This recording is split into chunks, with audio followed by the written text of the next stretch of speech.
What's that? Good evening. Say hello to my friend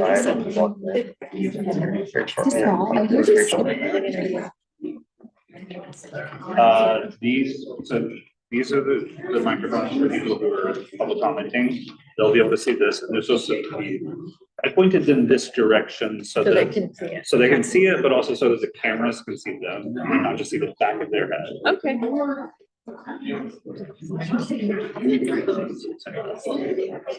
Yeah.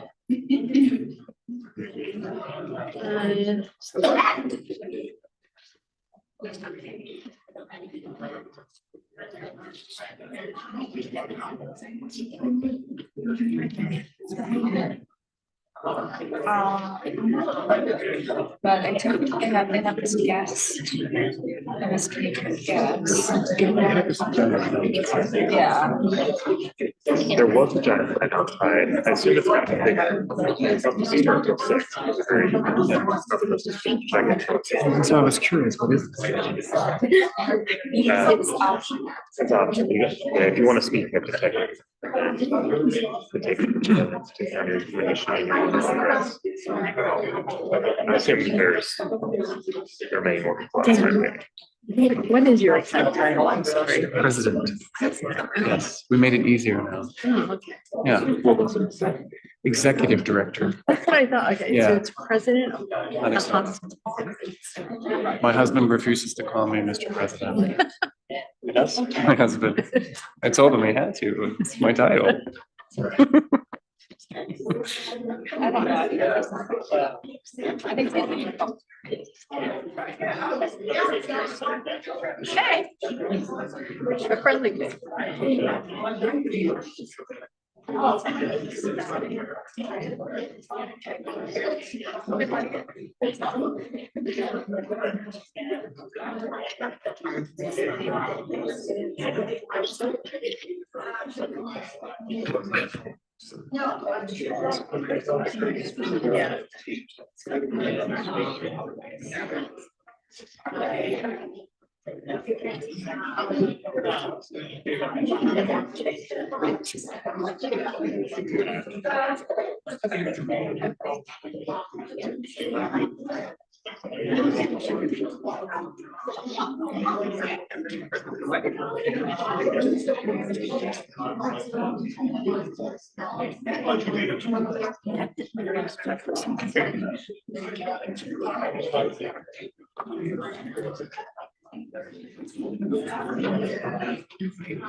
Hi, before we get started, I just wanted to ask if you would kindly check your cell phones, make sure they're not on the ringer. Thank you.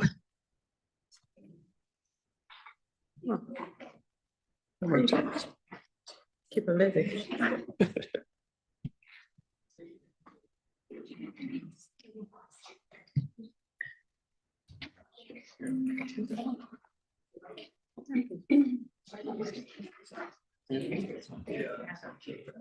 Hey. Hey, Anna.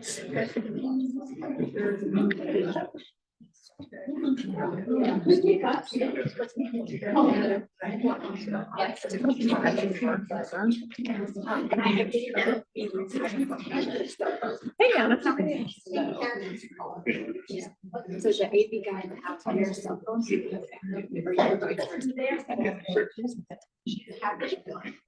I was like, chance. I was.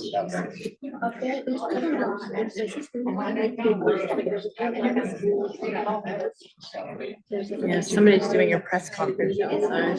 Oh, really? Like a random one? I don't know, I just heard somebody say. I think there's probably still outside.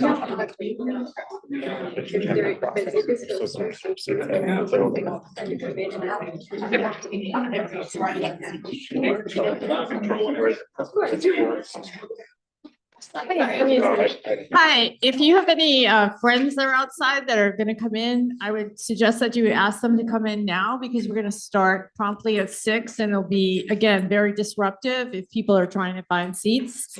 So if you know anyone who's standing outside who wants to come in, please text them or go and get them. Thank you. Wait, what? Oh, no, so you gotta go over, that's a public session for full board. Oh. So the, This is, no, no, that's landmarks. So you're gonna go slide over and then land use public here. okay, you got it. Good, just, Well, I'm trying. yeah, no, it's very good. Terra firma. So.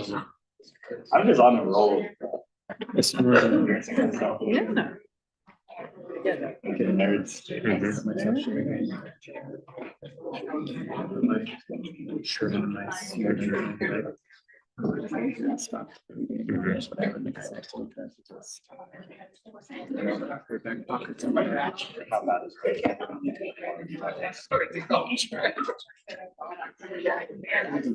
Oh. Oh my God. Yeah. Yeah. Just saying. Yeah, could just walk, that could have been your day, yeah. Just an FYI, we have 114 people signed up to speak. Yes. I was texted that.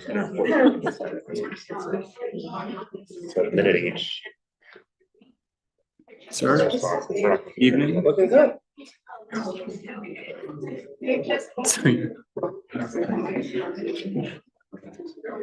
That's real good. Yeah.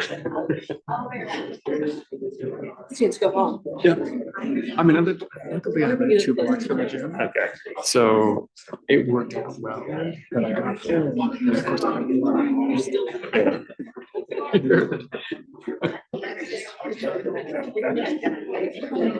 there's some infamous case.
Huh?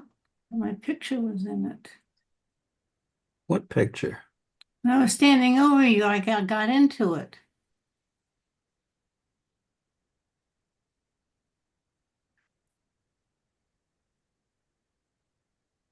This is the meeting, Jim. It's supposed to start now.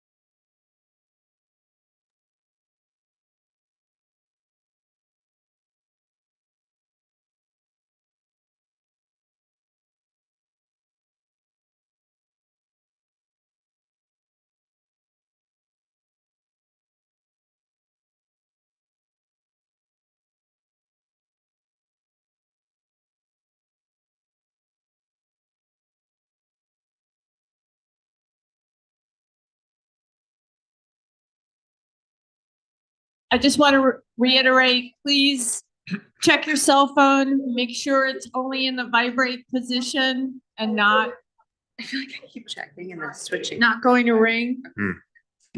Thank you. No. Well, I don't. Vibrates. Okay, good evening, everybody. My name is Valerie Mason, and I am the chair of Community Board 8. Welcome to Manhattan Community Board 8's March land use meeting. Before we get to the matter at hand, a couple of announcements I would like to make. Not actually related to, I think, why you are all here this evening, but since you're all here, we want to welcome you to Community Board 8. For many of you, you all look a little new to me. This is your first meeting. Welcome. We have a full calendar of meetings. I know you're very interested in this one, but coming up tomorrow, we have a Parks and Waterfront meeting where we will be discussing 24 Sycamore Park. And we will also be hearing a presentation by Community Board 6 on ways to reimagine the FDR. On March 19th, we will have our full board meeting in which we will cover a variety of subjects. There's also a public session to speak about anything on your mind. On March 24th, our Social Justice Committee will be meeting, and they will be discussing the proposals and changes to the discovery law in the state of New York. And a little out of order, on March 20th, having our Sanitation and Environment meeting. There will be a big presentation on another subject that I'm sure is of interest to all New Yorkers, rat mitigation. And we will have representatives of the Rat Czar there, as well as council person. You can attend all those meetings via Zoom in the comfort of your own home. It's actually fascinating television, and you do a lot of information, a way to keep informed with things that are happening on the Upper East Side, as well as in the city in general. Okay, so let's get to why I think we're all here tonight. Tonight is a ULURP hearing, a public hearing, and our applicant is the Lenox Hill Hospital. This is a private application by Lenox Hill Hospital located at 100 East 77th Street. It's proposing a zoning map amendment, a zoning text amendment, including MIH, special permit, authorization, and certification. It seeks to facilitate the redevelopment and enlargement of the hospital up to a maximum 12.5 FAR, comprising interior renovations, a new hospital building, fronting on Lexington Avenue, and subway station improvements. Now, a couple of things I want to say before we get started about this. This is the beginning of the ULURP process. The community board review is the first step along the way. We will hear from the applicant tonight, and then we will hear from members of the public. You will only be allowed to speak for 1 minute. I hope you will watch the clock. We will be watching the clock. And please take note of it. You can always submit written testimony. I just want to give you a little overview for those of you who are new to this, how this works. The way this is working tonight, we will again have the public speak, and then the community board will not be voting on this tonight. Tonight is really a way for us to hear the applicant and what the community is thinking and those who are interested in this topic. In the first couple of rows of the audience tonight, those are members of the community board. There are 48 of us, I think, and we will be listening very closely. The next part of our hearing process will be anybody who signed up to speak tonight. And to be honest with you, I don't think we're going to get through every public speaker, even at 1 minute apiece, but we will try. You will have the opportunity, if you registered to speak tonight and did not have an opportunity, to come back on March 25th, which is our zoning and development meeting, and you can give your oral comments that night.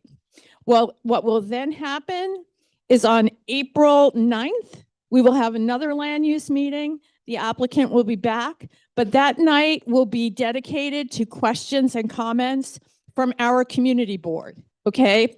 If you have additional comments that you want to make, you can fill out a card from the back and hand it to one of the members of the community board, and they can ask your questions. It is at that meeting that the community board will take action on the application. The next part of the process is the application goes to the borough president, and the borough president has 30 days to review that application and make a recommendation. Then it goes back to the City Planning Commission, which has 60 days once the borough president has reviewed it to hold a hearing and vote on the application. It then goes for city council review. And the city council has 50 days from receiving the recommendation from the City Planning Commission to call up the application and vote on it. And then, depending on how that comes out, it will then go to the mayor, who has 5 days to review what the decision of the city council is, and he can issue a veto, or I believe it otherwise goes through. So that's the process. There are many on-ramps to make comments to the proposal along the way. This is not a one and done. And so continue to feel that you are a part of the process, even when the community board is finished. Will, do you want to add anything? So we will have two microphones for whenever we call your name later after the presentation, if you signed up to speak in the public comment period. If you want to speak during that time, you need to sign up by 6:45 through the QR code on your agenda or on our website. If you are participating on Zoom and you've signed up, be on the lookout for, be listening for your name. If you hear your name, it would help us, because there's a lot of people in the room, to raise your virtual hand by going to the react icon and pressing the raise hand button. For everybody participating on Zoom, the chat is only for technical support. It will not be part of the public record for any of the applicant's materials. Making comments there is just not useful use of your time. But if you have problems on Zoom, you can chat me there. And then be on the lookout for a prompt asking to confirm I'm muting. You'll see a clock here for everybody in the room. You'll see a clock on our Zoom screen for everybody participating on Zoom. 2 more points. I expect that everybody here tonight will be respectful of one another. That includes no booing or anything like that during comments. We're going to use the methodology that's used in the city council during public hearings. If you're in favor of something, please don't clap. You can put your hands in the air like this. And if you're against it, you can just turn your thumb down, okay? And everybody will be able to see that. If you do applause or any kind of shouting, we reserve the right to ask you to leave the room. So in this space, respect is not only requested, it is required. So without any further ado, I will introduce the applicant. To my left is the president of Lenox Hill Hospital, Dr. Daniel Baker. Welcome. Thank you, Valerie. Appreciate it. I'm going to turn to my colleague, Nick Williams, for introductions and the beginning. Does this work? I did not test. Can you all hear me? So thank you again, Valerie. I'm going to turn to my colleague, Nick Williams, to start our introductions. Thank you, Dr. Baker. Lucy, pull up the presentation. All right. Good evening, everyone. My name is Nick Williams. I'm with Fried, Frank, Harris, Shriver, and Jacobson. We're Land Use Council to Lenox Hill Hospital in connection with the proposed zoning actions, which would allow upgrades to the hospital, which we'll present to you this evening. I'm joined by Dr. Baker, Executive Director. Thank you. I'm joined by Dr. Baker, the Executive Director of the hospital, Marissa Swag-Trigger of Eniad Architects, and Lisa Lau of AKRF. Other team members are on stage with us to answer questions during the comment period. Next slide. So our agenda for tonight, first, Dr. Baker will walk through the background and the need for the proposed project, as well as the project proposal. Marissa Swag-Trigger of Eniad Architects will talk about the exterior building design. I will walk through the proposed zoning actions. Lisa Lau will offer an overview of the draft environmental impact statement, and then we'll proceed to questions and comments. And with that, I'll turn it over to Dr. Baker. Thank you, Nick. Again, my name is Daniel Baker. I'm the president of Lenox Hill Hospital, and I'm an emergency physician by background.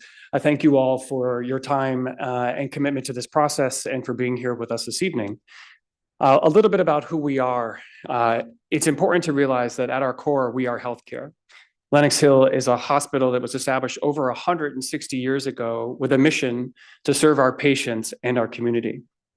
We are very proud of our clinicians and our team members for the exceptional care that they provide each and every day and how they have continued to elevate our programs. We have some 6 specialties which are ranked in the top 50 nationally by US News and World Report. And this is the 5th year in a row that we have won the award for top 50 best hospitals in the United States by Health Grades. It takes commitment, dedication, and compassion by these individuals in order to achieve these things. We're equally proud of the continued community partnerships that we have, working with organizations such as Harlem Grown, God's Love We Deliver, and Carter Burden on issues such as food insecurity and the population of the aging. And we're equally excited about the resources that we continue to provide to the community on a wider basis, such as our vaccination campaigns, our cancer and blood pressure screenings, our visual assessments, and our Lenox Hill Health Call programs, which meets patients in their homes. I want to talk a little bit about who we serve. We are both a foundation in the Upper East Side, and we equally extend beyond those borders.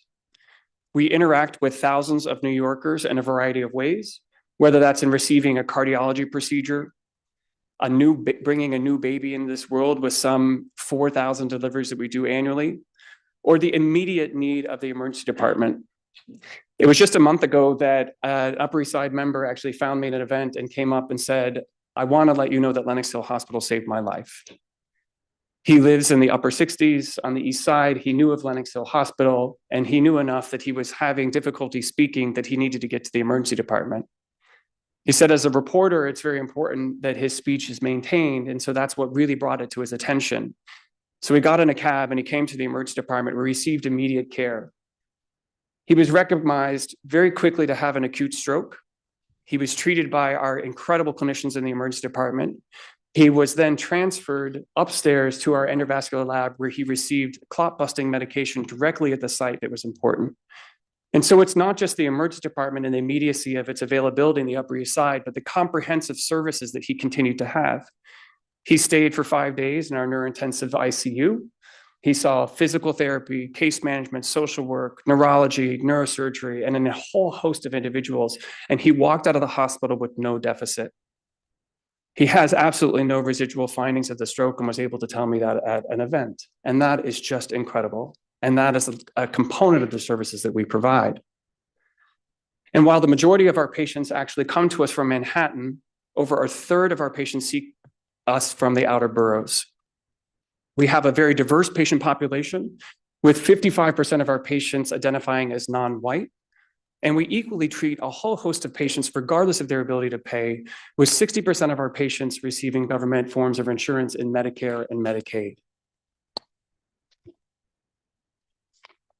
Lenox Hill is also part of Northwell and New York City's larger healthcare ecosystem. We consistently invest throughout the 5 boroughs ensuring there's access to care where it is needed. We do this both through our hospitals, our healthcare facilities, and our ambulatory network, as shown on this slide. There are a myriad of sites of where we are continuing to make certain that there is care and access to that care across the continuum of New York City, building our infrastructure again throughout the city, not just here in Manhattan. As I've said before, our walls are steeped in history, and they are full of legacy firsts in clinical practice, but they are in need of modernization. We have 10 buildings that have been stitched together over 160 years. And while we've invested millions of dollars over the past decade and a half to improve the infrastructure, it is not enough, and it is time to renew. The majority of our beds are in shared patient rooms.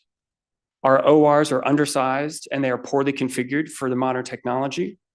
And our ED is undersized for the volume of patients that we see.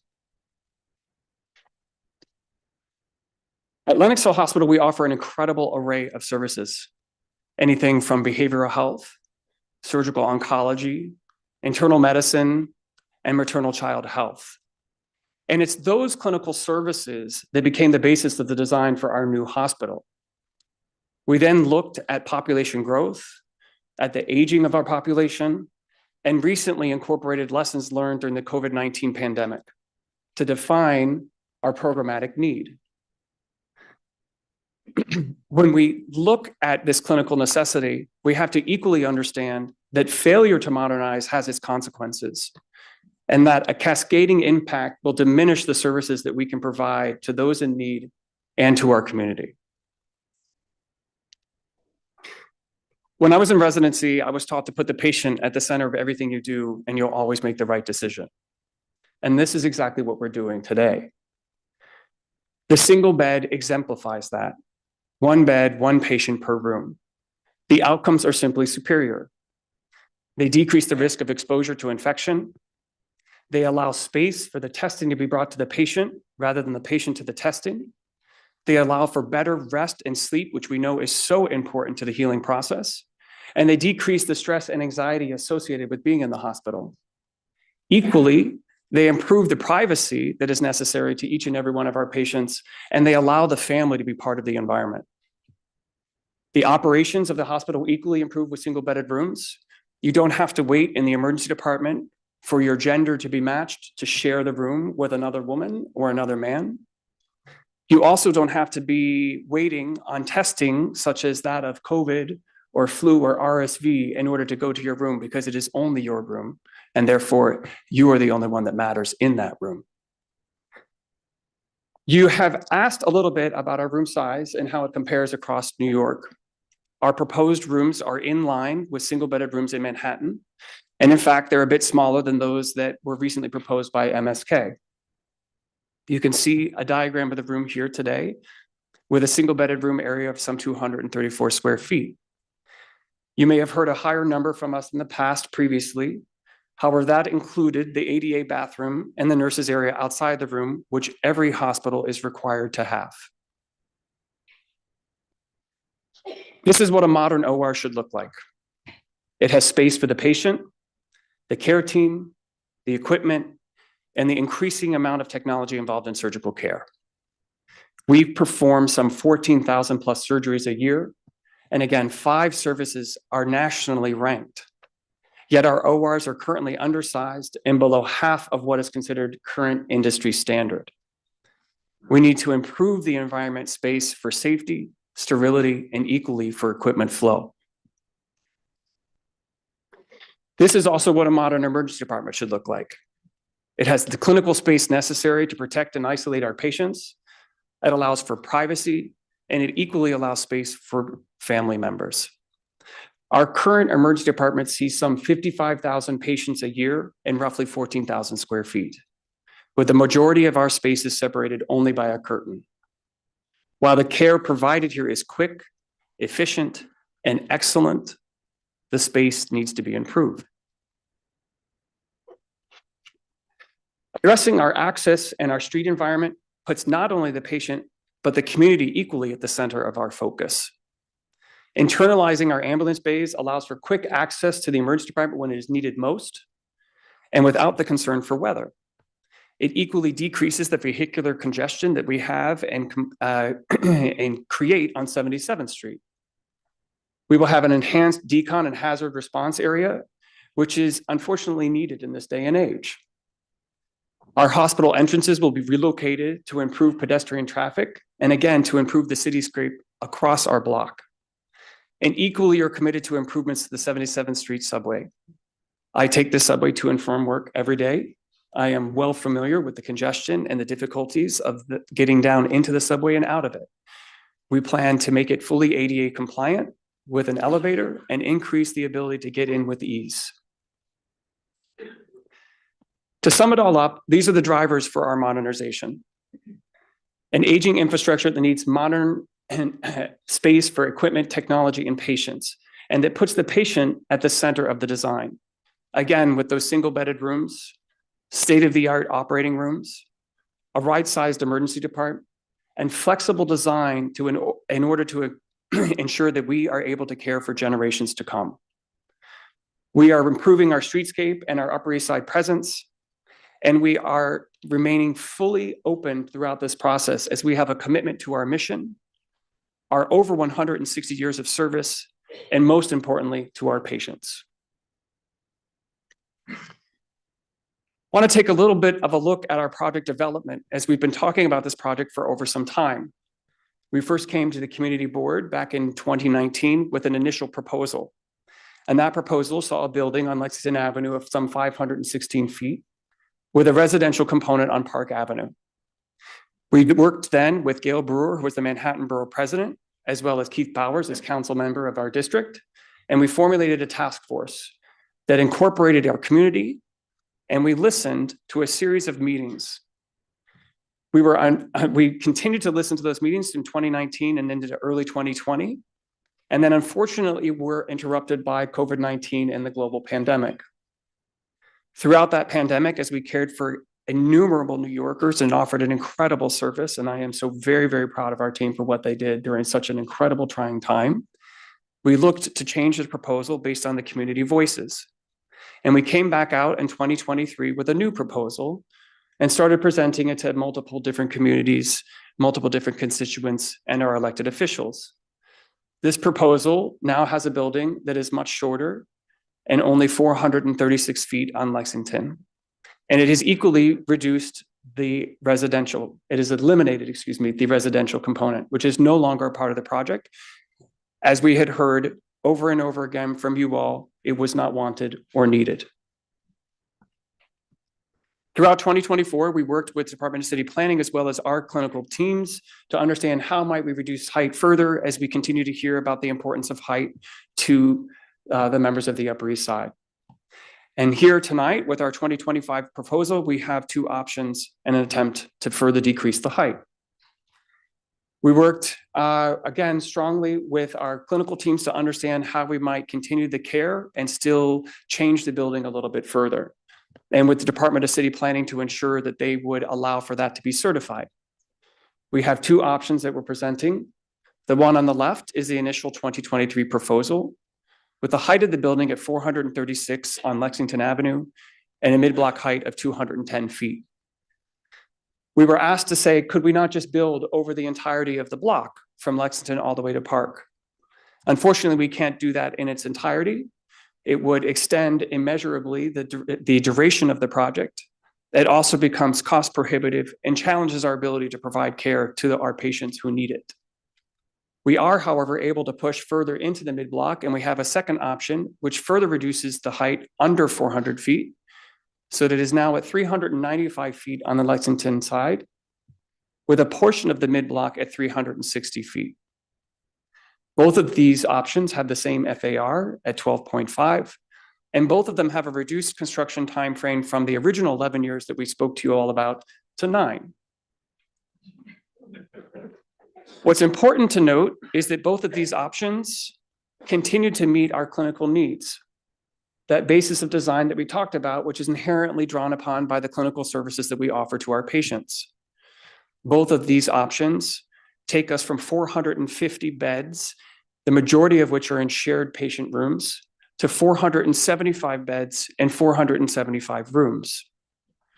We see a modest increase in our operating rooms as we continue to push our surgical procedures.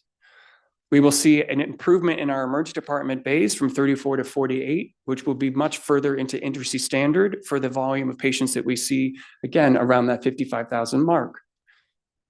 We will internalize ambulance bays, so where we have none in this current state, we will have 6 that will be brought inside the hospital, and they will be located after all of the entrances to the hospital. So that improves, again, vehicular and pedestrian traffic. We have a modest change in our imaging, interventional, and labor delivery and recovery rooms. And then important to note at the bottom is that we move from 3 material handling center bays, which is our loading dock, to 7, which incorporates the amount of materials that we need to bring in, but more importantly, makes it sight unseen to our neighbors on 76th Street. It brings them fully in with quick roll down doors so the trucks no longer stick out and they're no longer noticeable by our neighbors. So taking a look at the estimated project schedule, option 1 includes approximately 6 years of exterior with some interior construction during that time period, and then a 3-year continuation of interior only construction. Option 2 is slightly changed with 6.5 years of exterior and interior construction, and then approximately 2.5 years of interior construction only. The reason for this difference being that option 1 has an extended exterior and superstructure that works through the mid-block. Now I believe I'm going to turn it over to my colleague, Marissa Swag-Trigger, to talk about the exterior building design.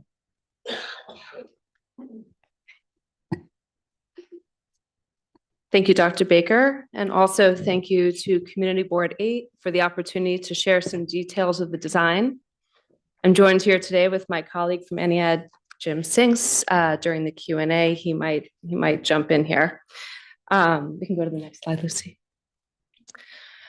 We wanted to start with the ground floor plan to remind you of where the project is and how it will work urbanistically to improve the streetscape.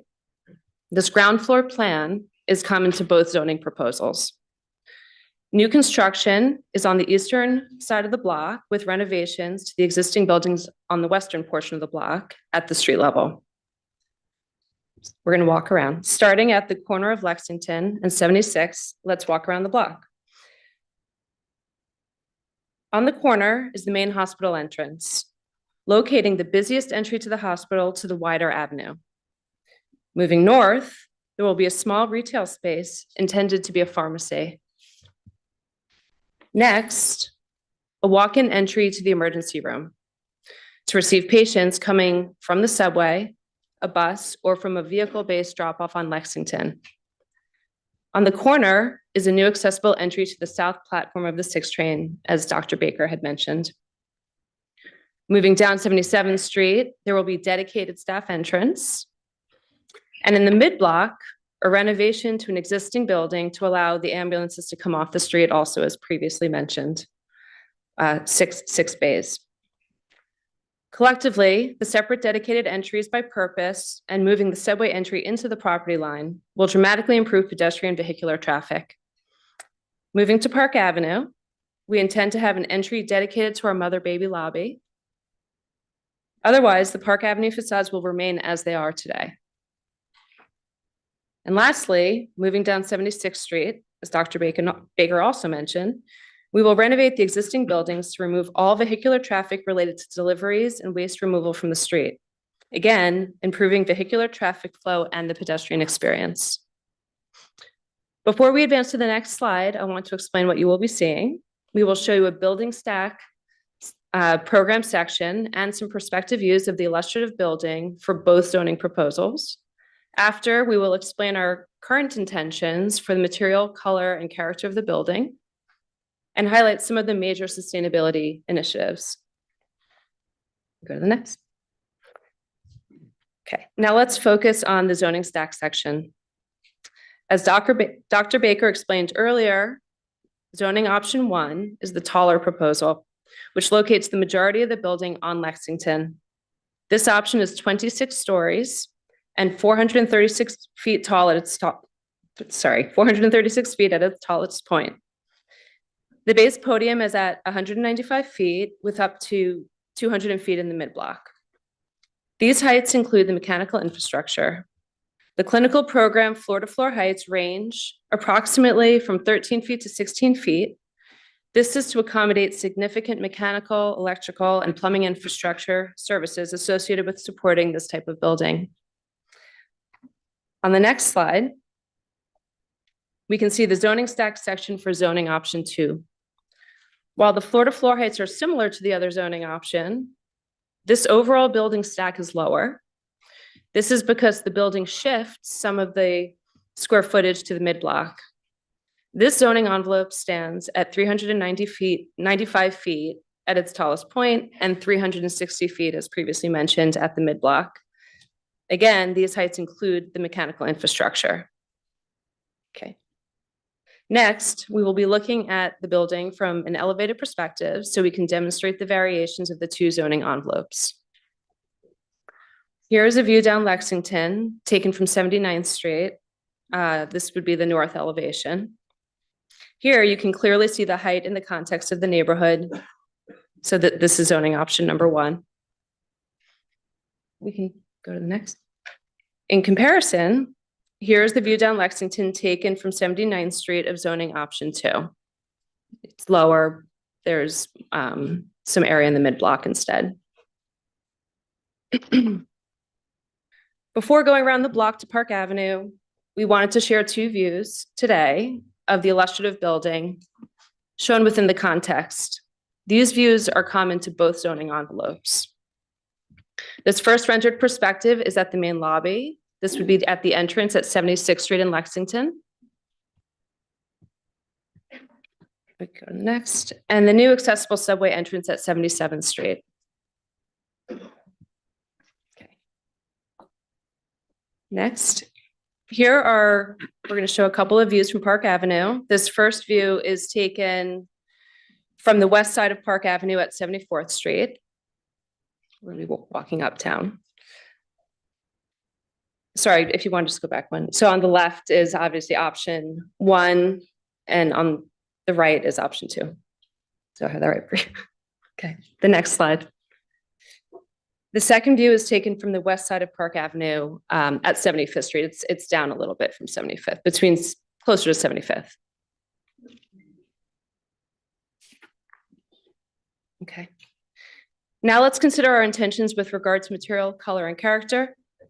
We have created a composition of discrete volumes separated by deep indentations. We do this to break up the massing of the building and create facade dimensions and forms more in keeping with contemporary residential architecture.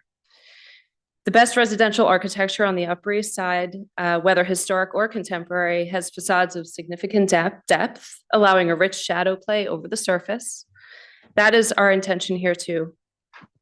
We would like the building to evoke the use of limestone on the significant buildings of the Upper East Side. Historic residential buildings often change from brick to limestone as they address the street. And the historic churches, synagogues, libraries, and museums convey their public focus by deploying limestone.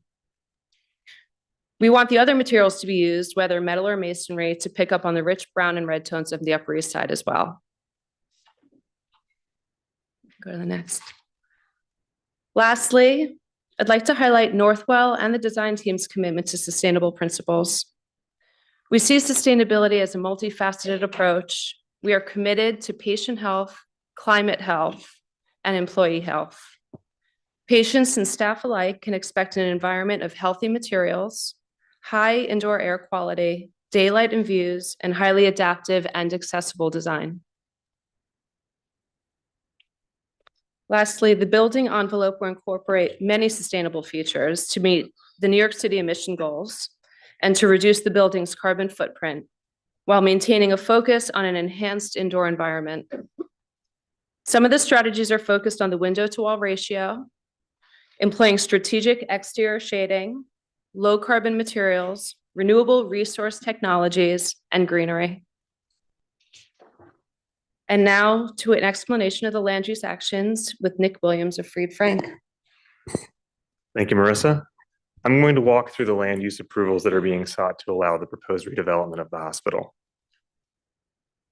There are 5 proposed actions listed here: a zoning map amendment, amendments to the text of the zoning resolution, and a special permit, authorization, and certification with respect to the proposed hospital and associated subway station improvements. The proposed set of zoning changes and project-specific approvals follows the approach of prior land use approvals for healthcare institution expansions. These actions would allow expansion of the hospital within its current footprint in a manner that is consistent with the historic land use at the site, while also addressing modern healthcare space needs. Next slide. This slide illustrates the current and proposed zoning districts at the hospital property, which is outlined in red. Zoning district boundaries are shown in a heavy black line. The blue shading represents special districts, and the red shading represents a limited height district. The block is currently mapped within 3 zoning districts.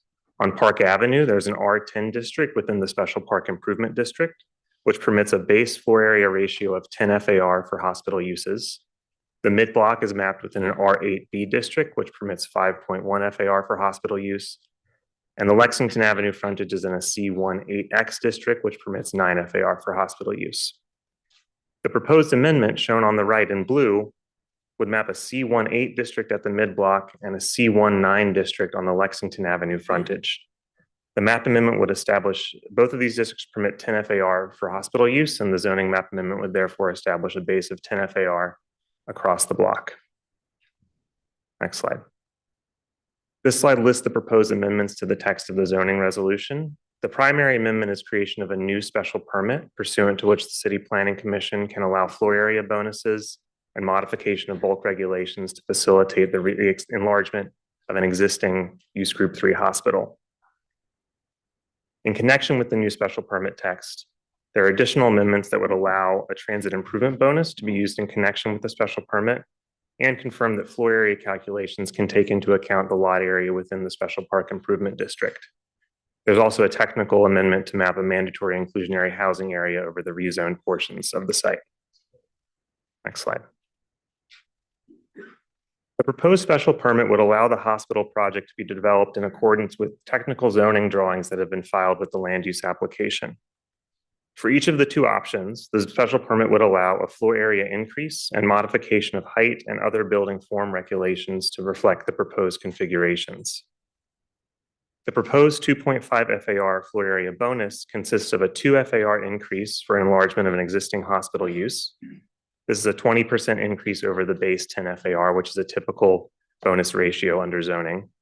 The additional 0.5 FAR would be tied to the proposed subway station improvements, resulting in the total 2.5 FAR. The filed zoning plans would establish maximum envelopes for each zoning option, which represent the outer limits of potential construction on the block. The plans detail the modifications of bulk controls that are necessary for each option. I'll show examples on the following slides. Next slide, please.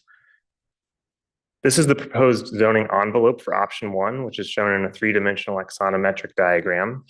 This is a view looking northeast from the intersection of Park Avenue and 76th Street. The envelope is shown in a dark black line, and the building is shown illustratively within the envelope.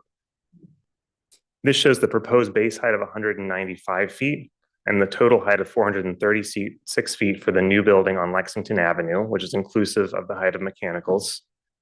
On the western portion of the block, which is on the left in this image, the envelope would establish maximum heights that are lower than permitted under current zoning, which reflect the existing conditions to remain.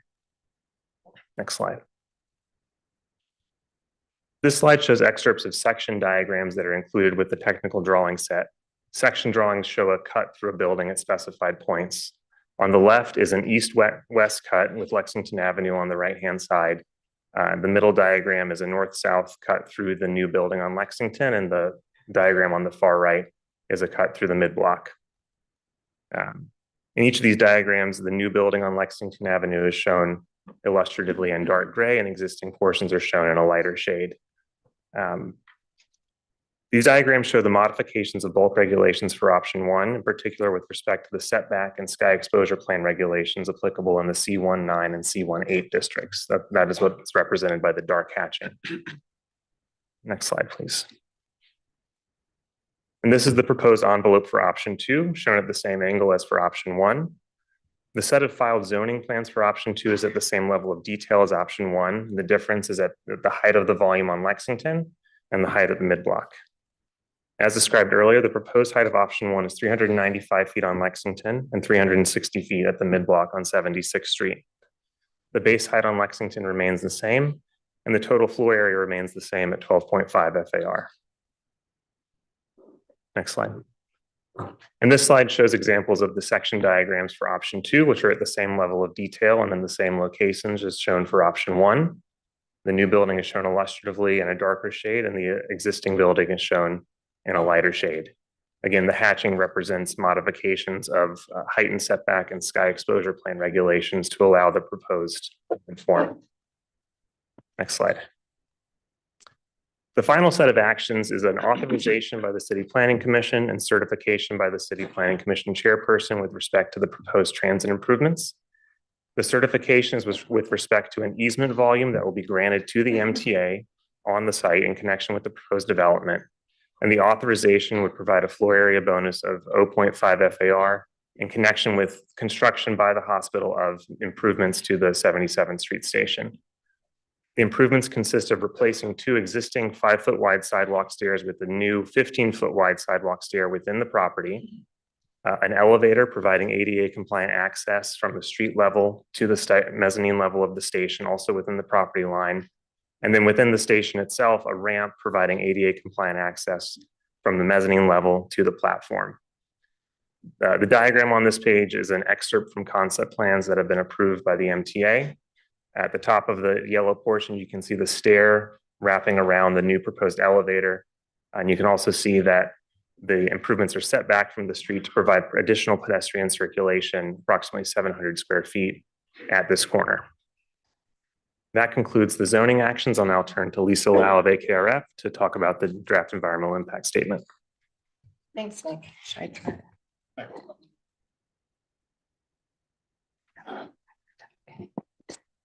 Thanks. Can you hear me okay? I'm Lisa Lau with AKRF. We were the environmental consultants on the project, and I'm the project manager for preparation of the environmental impact statement, or EIS. I'll be providing an overview of the technical areas in which significant adverse impacts as identified by the City Environmental Quality Review Technical Manual, you'll hear me saying seeker, were identified. I'm joined by AKRF's technical leads, including Kenny Mack for shadows, Kenny Mui, and Dana Botamarco for construction analyses, and together we'll be available to answer questions after the presentation. The DEIS, which was posted on City Planning's website on January 31st, 2025, has been prepared in accordance with the seeker technical manual. The DEIS has been reviewed by City Planning and interested and involved agencies, including the New York City Departments of Environmental Protection, Parks, Transportation, and the Landmarks Preservation Commission. Next slide, please. The DEIS provides an assessment of the proposed project on what's shown as projected development site 1 on this figure, and it also considers an as-of-right development of an approximately 46,000 gross square foot, 6-story, 75-foot tall building to house hospital support functions at 111-115 East 77th Street, between Lexington and Park Avenues, shown as projected development site 1A on this figure. Options 1 and 2, as described by Dr. Baker earlier, are assessed in the DEIS. And while the 2 options have different shapes, the program, population, including staff, patients, and visitors, site access, zoning actions, and overall construction duration would be the same for both options. Next slide, please.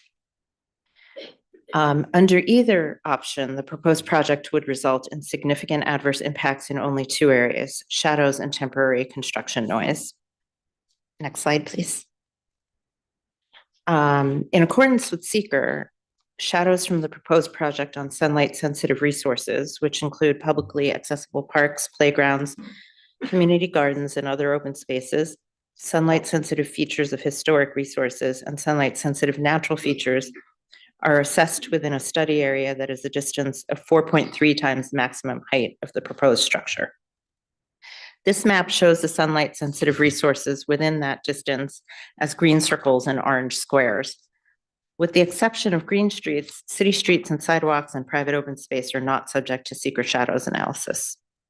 The 8th Church of Christ Scientist Garden, located on the north side of East 77th Street and shown here circled in red, is the resource that would experience a significant adverse shadow impact to the tree canopy and plantings in the spring, summer, and fall. The garden is mostly shady in existing conditions, with some low-level and dappled sunlight filtered through the shade-tolerant trees, and the garden currently includes shade-tolerant perennial plants. An alternative to reduce the shadow impact has been considered, but any development on projected development sites 1 or 1A that would be taller than existing buildings would cause significant adverse shadow impacts on the March 21st, September 21st seeker analysis day. Potential mitigation measures are being explored, and if no measures are identified before that final EIS, there will be unavoidable adverse shadow impacts to the garden's vegetation. None of the other sunlight-sensitive resources as defined by seeker in the shadow study area would receive significant new shadows from the proposed project. Next slide, please.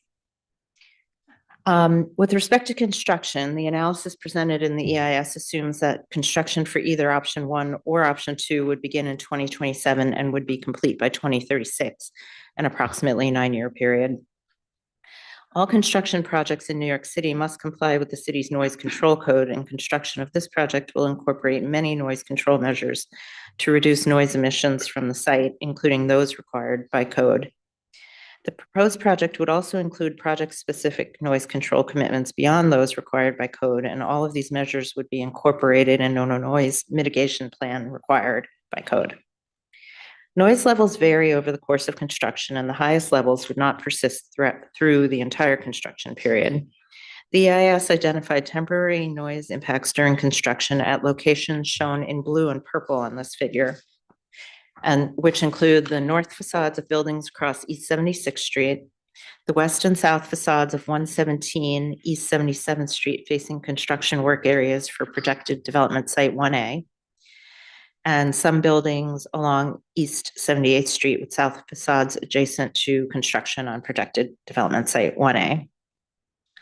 Mitigation measures to control control noise at the receptors predicted to experience significant adverse impacts would also be offered during construction of the project. These measures could include the installation of storm windows and/or air conditioners for impacted facades. However, temporary significant adverse noise impacts are predicted to occur at some receptors and would only be partially mitigated. Next slide, please. Your co-chairs summarized the next steps in the Euler process at the beginning of this meeting, so I won't belabor the point. I just wanted to remind everybody that the January 2025 DIS is available on the city's website. And there will be an opportunity to make comments at the DIS Euler hearing. And the record will remain open for 10 days after the public hearing, during which you can submit written comments. Thank you for your time tonight. I'll turn the presentation back to Dr. Baker. Thank you, Lisa. Thank you to Lisa, Marissa, and to Nick. Equally, thank you to all of you for your attention and your attendance this evening. And I will turn it over to Valerie and Will for the remainder of the evening. Okay, just a logistical request. There are very many people standing in the back. There is room to be seated. There's no such thing as a reserved seat, so I don't know what all those white papers are everywhere. So if you have an empty seat next to you, I would just ask that you raise your hand so the people who are standing can find a place to sit, and then we will continue. So let's just take 2 or 3 minutes for that, or less, please. It's a fire code issue, so you can't lock the doors. Yes, exactly. In the meantime, who's going to come back? All right, as I mentioned earlier, we'll be having public speakers line up at these 2 microphones. It doesn't matter which microphone you line up to. Whenever you start your remarks, please start with your name and either your affiliation to an organization that you're testifying for or your location in our district where you live. So we will call about 10 people at a time and ask that you just sort of queue up and be respectful of each other's space and not make a lot of noise. So there's a bunch of empty seats over here, guys. So please, if you are standing, we cannot continue for fire code reasons. So we ask very kindly, there are plenty of extra seats. And board members, if you are not sitting in the first 3 rows and you could kindly move up to the first 3 rows to make room for other people from the public, that would be wonderful as well. Anything?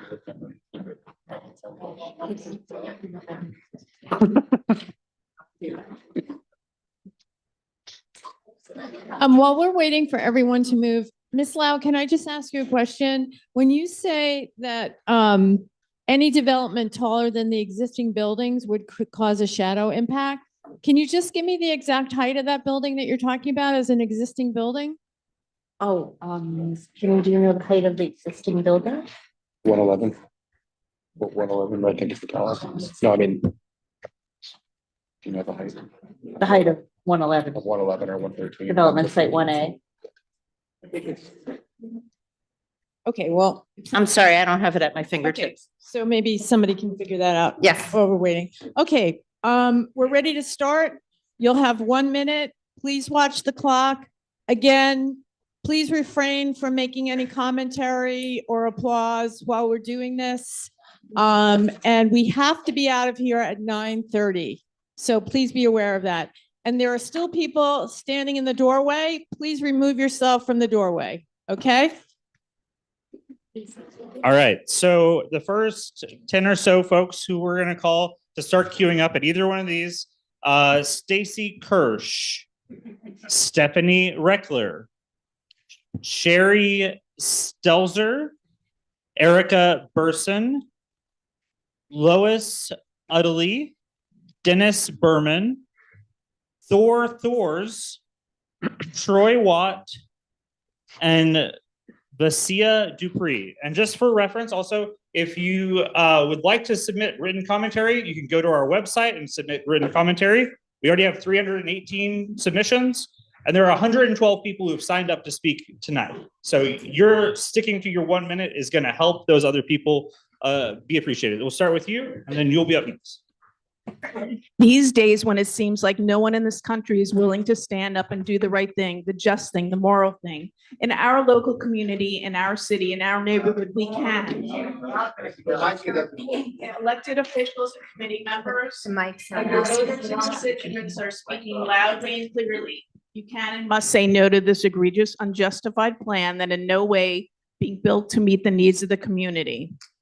We know the trick that if you propose something excessive and then come back with something a bit less excessive, that the people should be grateful. We say no. It blows my mind when your CEO has said on numerous occasions that the hospital is not the center of the universe anymore. Why are we still here? I'm glad that your patients could have a beautiful exposures and light at the expense of your neighbors who live there and will have to deal with the destruction of the same and the addition of excessive window glare. Update and renovate within your zoning parameters. Don't pick someone's backyard to build your New York City campus or build it somewhere else. Okay, can you state your name, please? That was the original. Stacy Krusch. Thank you. Go ahead.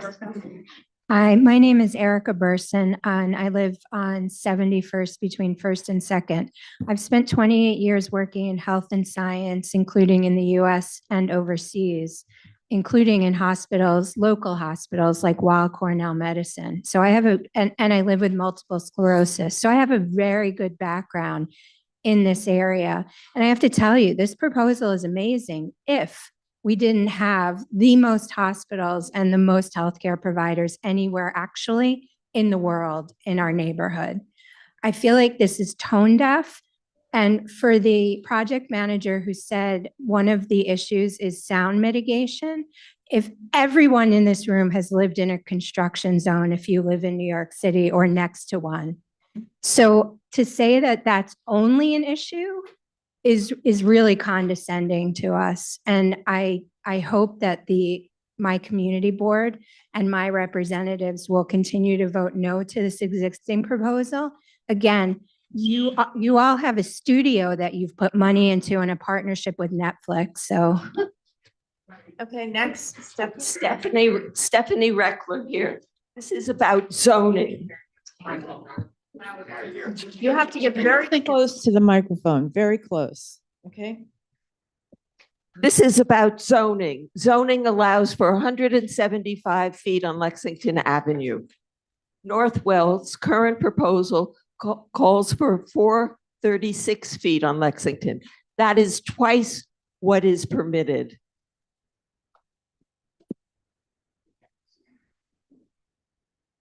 This is an exceptional variance. Model 2 reduces Lexington by 40 feet, but moves the height to East 76th Street, whereby putting density on the mid block, which is also an exceptional parameter, requiring almost a 500-foot zoning variance. Lenox Hill is not exceptional. It is not a world-class hospital, as it claims in marketing releases and its scope of work.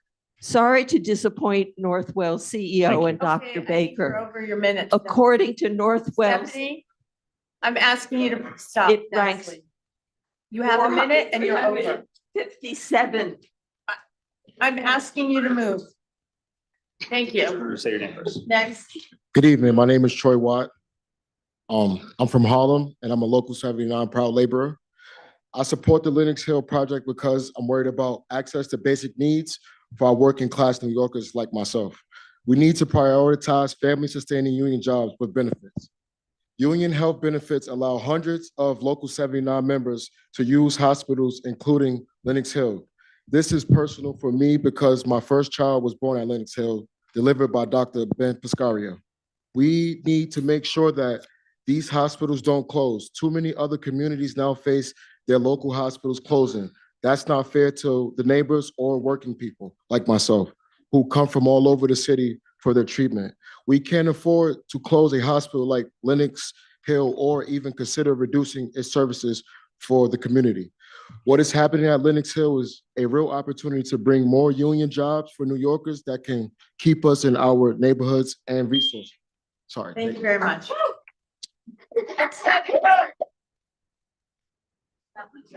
Okay, next, please state your name before you speak. Thank you. Sure. Lois Utley, speaking for Community Voices for Health System Accountability. This project would add hospital capacity where it is not needed. While other New York City neighborhoods are losing their community hospitals or already have too few hospital beds, leading to overcrowding and long waits. The Upper East Side already has 10.5 hospital beds for every 1,000 residents. That's 4 times the citywide average. Other areas in our city are in much greater need of hospital capacity. The borough of Queens, for example, Brooklyn, and the Lower East Side. Lenox Hill Hospital can't even fill the beds it has now.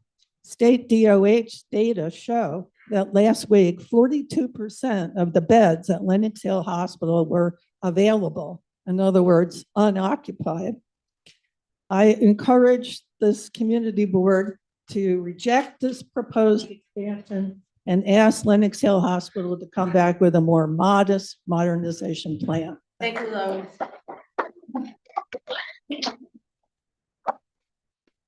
Say your name.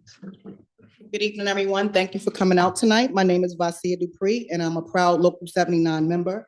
I am here to support the Lenox Hill Hospital upgrade. It is very important that we have new hospitals that have updated technology. We are moving into a technological era. I also live on the Upper East Side myself, and just walking over here, I saw about 7 construction sites that nobody's protesting right now. So I don't understand why are we opposing something that's going to help people to live longer, to build family life. How you doing? To build families. Just upgrading our hospitals is one of the most imperative things that we have. We just went through a pandemic where nurses and doctors they didn't have the necessary things that they needed in order to save lives. So we are definitely pro Lenox Hill Hospital being upgraded with better technology for the future. Thank you for listening. My name is Vasia Dupree. All right, we'll go to one person on Zoom who's up next, Sean Brzezowski. Sean, you can unmute and you will have 1 minute. And then while Sean's speaking, we have Sherry Seltzer, Dennis Berman, Thors, Susan Klein, David Muskinski, sorry if I'm mispronouncing anybody's name, Andrew Susiloff, Father Barry Swain. Sean, you're unmuted. Go ahead and start. All right. Hello, my name is Sean Gruskowski. I live at 150 East 77th Street, across Lexington Avenue from the hospital. And I am in opposition of the issuing the variance requested for the construction project as it. I mean, it's just it's really just the fact that basically every single one of the proposals that are not just as of right authorized for a redevelopment option, everything has been submitted under the assumption they're going to be getting the variances without even proposing to do something an alternate action and complying with the zoning laws as they are written, and either treating the entire block, which is what they want to redevelop, as the whole block, treat it as one redevelopment and just relocate operations for the period of time that is necessary to do the reconstruction. You can't have a 10-year construction on a block when it was 10 years for the Second Avenue subway from start to finish. It's just, Thanks, Sean.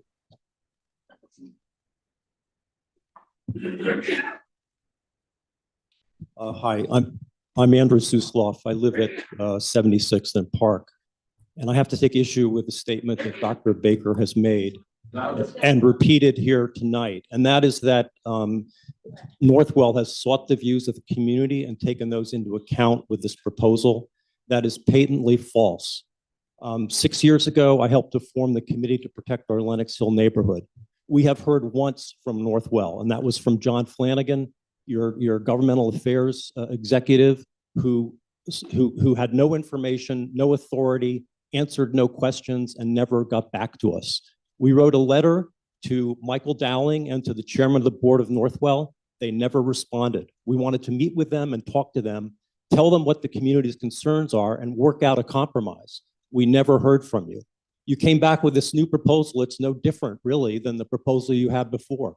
I mean, this is such a massive structure.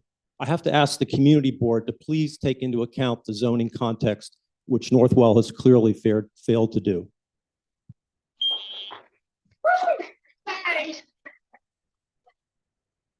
Hi, I'm Sue Klein, 79th Street. Michael Dowling, CEO of Northwell Health, has said that most care is now outside of the hospital and will become even more so in the future. He says that within 10 years, hospitals will be for intensive care patients. That being said, by the time this expansion is completed, its use will be for intensive care patients only. So in my opinion, either the proposal is short-sighted or the goal that is not being honestly conveyed to us. I am wondering what your data actually says about the need and use of this huge expansion in 10 years' time. Thank you. Thank you. All right, Walter Dean, if you're on Zoom, raise your virtual hand. I'm going to do one last call for Sherry Stelzer, Dennis Berman, Thors, David Muskowski, Father Barry Swain, and then new people, Carlo Casa, David Reed, Dejar Blunt, Calvin Clark, and Shane Lowry. Thank you. Just heard your name queue up on either side. Announce your name as you start your minute. Thank you, Walter Dean. First, do no harm is a widely recognized principle associated with the Hippocratic Oath, yet Lenox Hill Hospital is not working with any of the neighbors with this expansion plan, despite all of its public relations statements that say otherwise, and is in fact seeking to harm the area it was ironically named after, as it was originally known as the German hospital. This horrific glass and cement vented tower proposal is too big. It is too tall at 436 feet, and its badly planned construction schedule will create too much traffic and congestion for more than 6 years, which will destroy our neighborhood, our schools, our churches, and everything that surrounds it. LaGuardia was entirely rebuilt in less time than this flawed proposal, with no effect on takeoffs or landings. Perhaps the hospital leadership should reach out to the airport's hospital, HOC, for a better plan. If the hospital leadership insists on this horrific vanity expansion, which we do not need, the tower needs to be eliminated altogether, and instead one building of uniform height from Park to Lexington Avenue should be constructed. Thank you.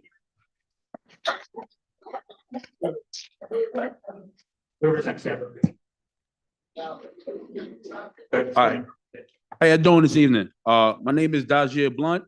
I'm a Harlem resident, and I'm a local 79 member.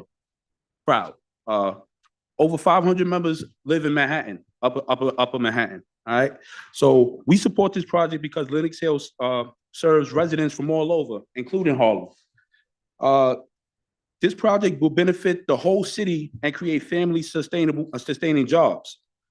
This project will support essential construction workers and essential healthcare heroes, especially after the pandemic with racial health disparities. Building with union laborers provides family health benefits and family sustaining wages for people like me and for residents in your community as well. I used to work for a non-union construction company. We call them body shops. They exploited me pretty much. And I was lucky to find my pathway with this union career with Local 79. I want the other residents to have the same opportunity through projects like this. Thank you for your time. East 74th Street. I support the ability of Lennox. It's on, just speak very loudly. Okay, I support Lenox Hill's ability to renovate, but not on this scale. It has a massive tower on one of the narrowest avenues in the city, and it is out of scale. You have good architects, good lawyers. You should renovate on a scale that the community can live with for the 10 years or whatever it takes to do the renovation. And also, I know you don't control the other side of Lexington Avenue, but an elevator on one side, there should be one on the uptown line as well. And that's a transportation issue, I realize, but that should be there. Thank you. Thank you. Good evening, everyone. My name is Shayna Laurie, and I have been an active Local 79 union member for 10 years now, since 2015. I'm someone who is contracted by healthcare GCs on healthcare projects in hospitals. I'll be at Mount Sinai tomorrow. And I'm able to see the care and what skilled union labor and building trades can provide for a project and for the community as well. I feel like the residents who live in close proximity to the project are thinking of themselves selfishly as towards the inconvenience of the noise and what the environmental issues might potentially be. But this project ultimately benefits everyone, including building trades, the people in the community, and everybody should be able to have access to excellent healthcare. Thank you. Okay. All right, up next, Carlo Casa, Calvin Clark, you heard your names, Alan Harris, sorry, Al Hurley, Ann Goodbody, Barbara Mintz, Robert Neal, Barbara Zimmour, Peggy Rosenblatt, Phyllis Cohen, Fred Hyde, Chloe Davis, Lionel Brex. If you just heard your name, queue up at either one of those. You look like you're ready, so go ahead and jump. Hi, good evening, everyone. My name is Robert Mealy. I'm a neighbor of yours as well. I'm on 75th. I'm also a Lenox Hill employee. I'm very proud. I just want to remind everyone that 5 short years ago, we were your healthcare heroes supporting this community. And now we are coming to you, asking for your help and your assistance to help renovate our very old and outdated building. If you may not believe it, but our old building does impact our workflow. We're trying to do improve surgeries. We're trying to birth more babies, save more lives. We need all of your support. I know it will take a little bit of sacrifice, but we sacrificed a lot 5 years ago for you. Thank you.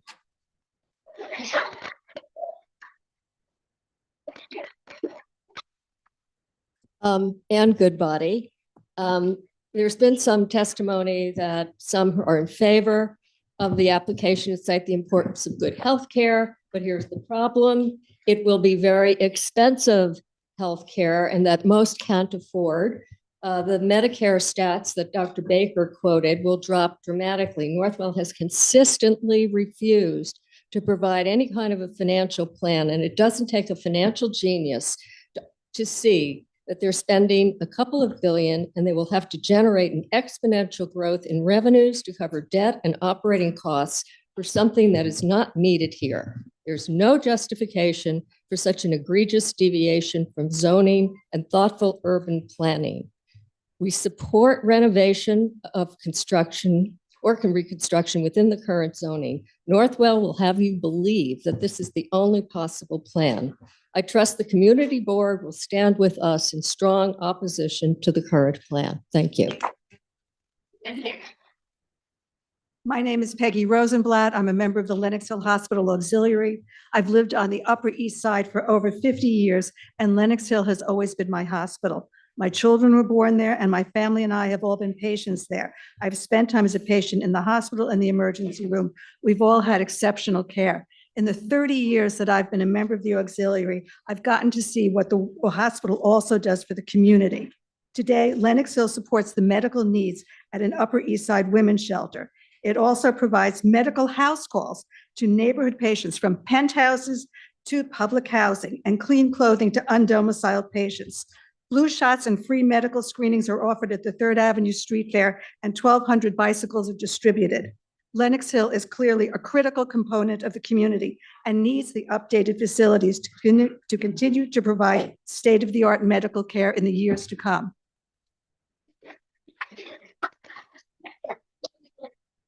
Barbara Mintz, lived right across the street from the hospital. Move a little closer, CB8 please. do not allow this. Excuse me, move a little closer. CB8 do not allow this unprecedented zoning request for this or any residential neighborhood.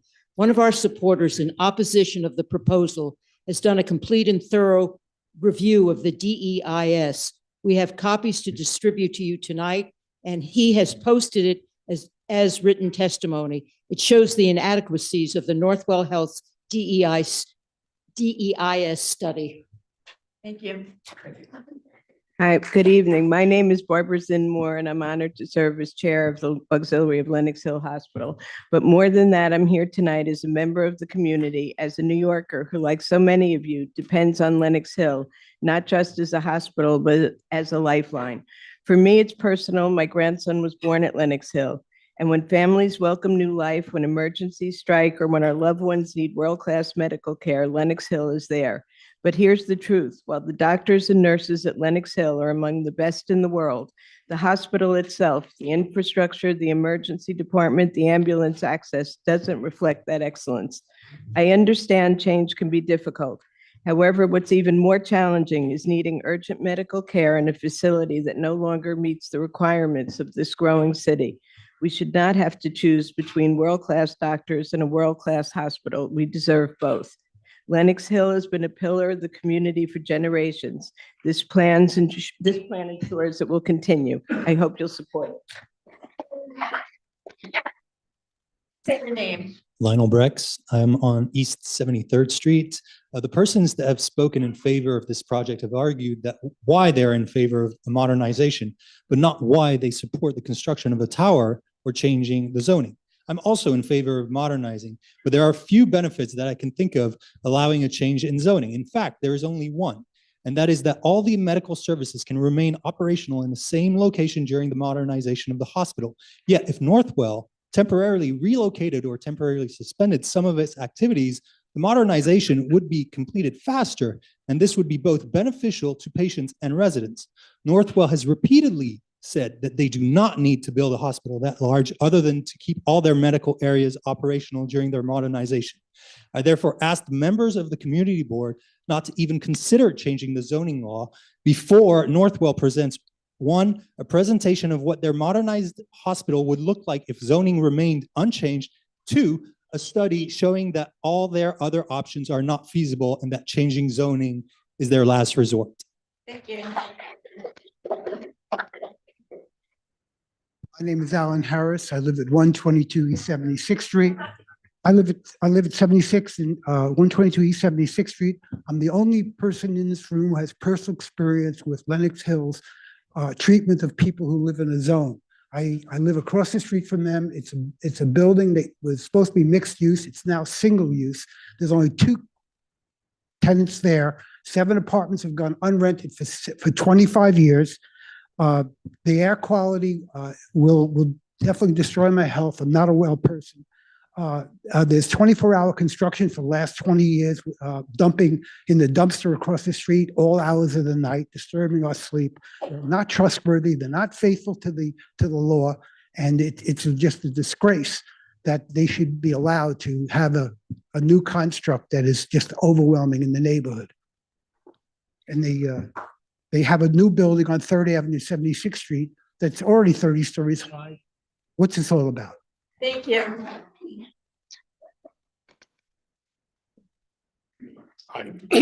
My grandson was Say your born. name. Please say your name. Al Hurley. I live at 830 Park Avenue. My grandson was born last night at Lenox Hill Hospital. I am a total supporter of the hospital renovating within its current envelope. Not 1 foot more should be allowed. At 30,000 square foot plates, you're putting a midtown office building on top of us, and it's incomprehensible that you would think about doing that. The environmental impact study, you're not talking about the dust. You're not talking about what's going to happen to the kids who are walking back and forth, the health of kids for a long period of time. You're talking about half children's lifetimes as this thing is being built. It's just not responsible to do this. Please build within your current envelope, figure out how to do it, figure out how to make the moves that need to accomplish that. And please, community board, turn this atrocious proposal down.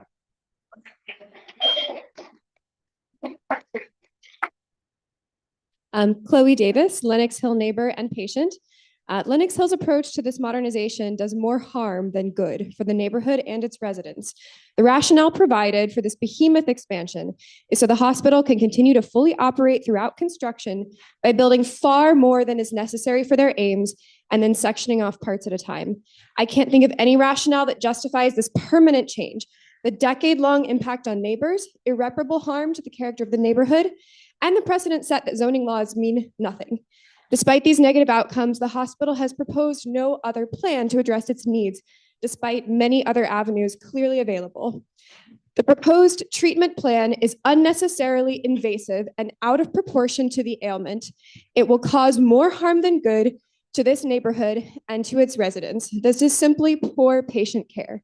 So for the good of the community, Community Board 8, we can't allow Lenox Hill to build a monstrosity that will be stuck long into the future with our neighborhood and its residents and imposed upon us for a decade to build. Thank you very much. Hello, I am Phyllis Cohen. I am a community resident. I live on 73rd in York. I live on Hospital Row, yet I am a lifelong Northwell and Lenox Hill Hospital patient. My family is a patient. We do need Lenox Hill Hospital to expand. They provide exceptional care in a less than exceptional environment. The scope of the work is required to provide the care that we need to provide to our community. And I am disappointed in my community for really being very self-serving in the responses in terms of how it will affect them versus the patients that use the facility. So thank you. Thank you.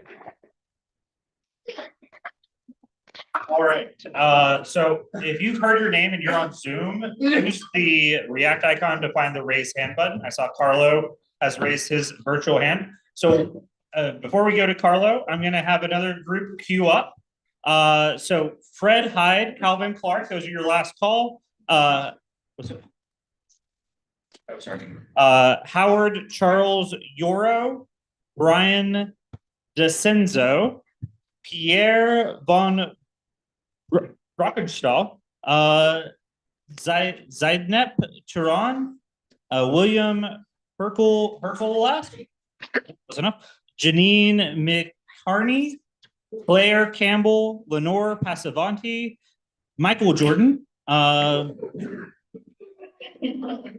Anyways, everybody got good luck then. Andrea Goldwyn, Patrick McQuinn, Ali Sadagian, Hank Sonderlund, Liz Namias, and Jasmine Bird.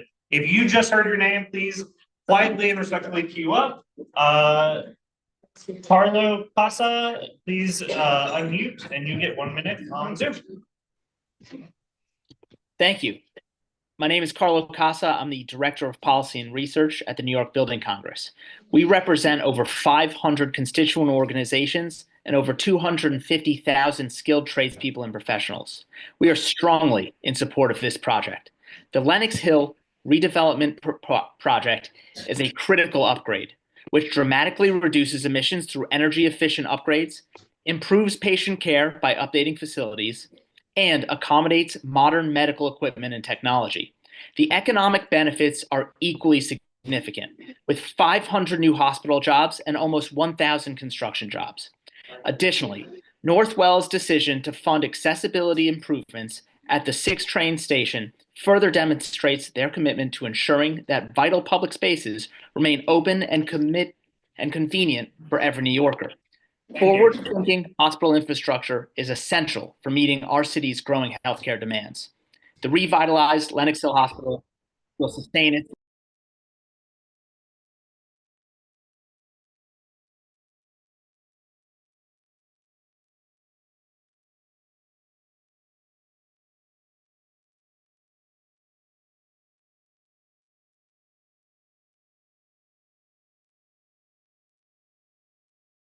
Local 3 represents nearly 28,000 members. I'm here today on behalf of Business Manager Erickson and the officers and members of Local 3 to express support for the Lenox Hill Hospital redevelopment project. This project will create jobs in the construction industry as well as healthcare sectors, in addition to improving healthcare in New York City. Northwell is committed to a project labor agreement with the Building and Construction Trades Council of Greater New York. This would create numerous union construction jobs throughout the duration of the project. Post-construction, there will be a large number of new hospital jobs also created.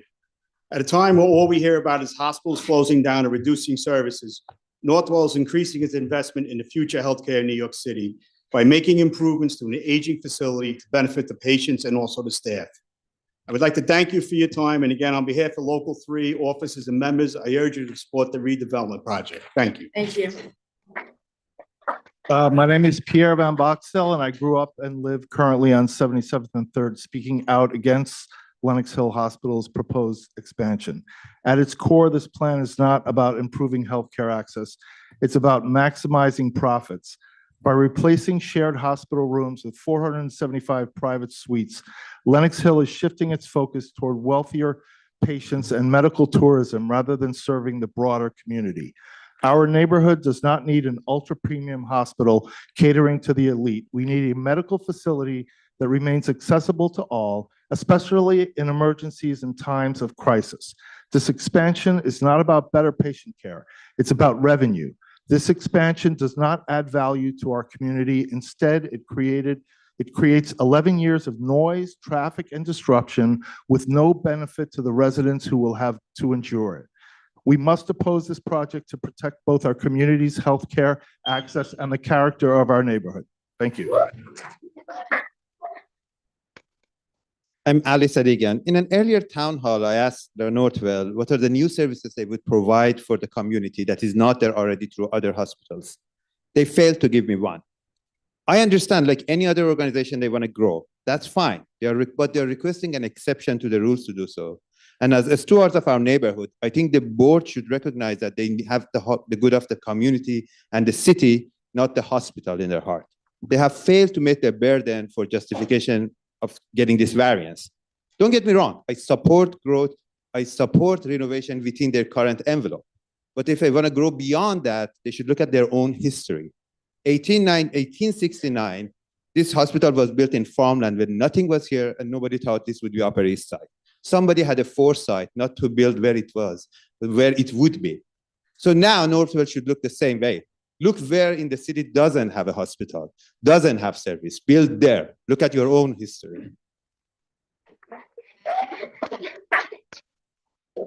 My name is William Herkelroth, and I stand in opposition to the proposal. I just want to remind everybody that what we're talking about is 25 beds. All of this nonsense, all of this ridiculousness, all of this chaos, all of the time and the money and the beautiful presentations you guys have put together is for 25 beds. You are going to destroy our community for a decade for 25 beds. You're going to ruin our access to our subway. We're not going to be able to get on and off. The dust, the construction, all of that is for 25 beds. The very notion we've gotten this far for 25 beds is outrageous. The fact that anyone would potentially vote for this for 25 beds is outrageous. And to the union members who are here in support, I get it. We love you. We trust you. There are thousands of projects in the city, thousands of projects in our neighborhood already you can work at, and we will be cheering you when you do so, but not to destroy our community for 25 beds.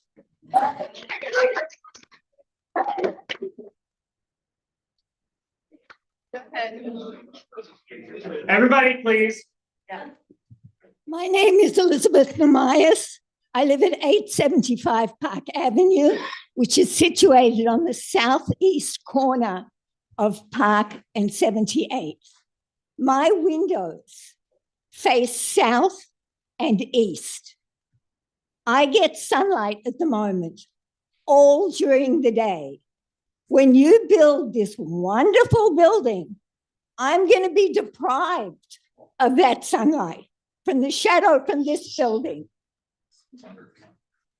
I don't doubt, Dr. Baker, that your hospital provides the best in healthcare. I know that because my daughter is one of them. However, I have been in your emergency room and I understand that you need this space. However, don't do it at our expense. Can you not find an architect who can work within the boundaries of the current space?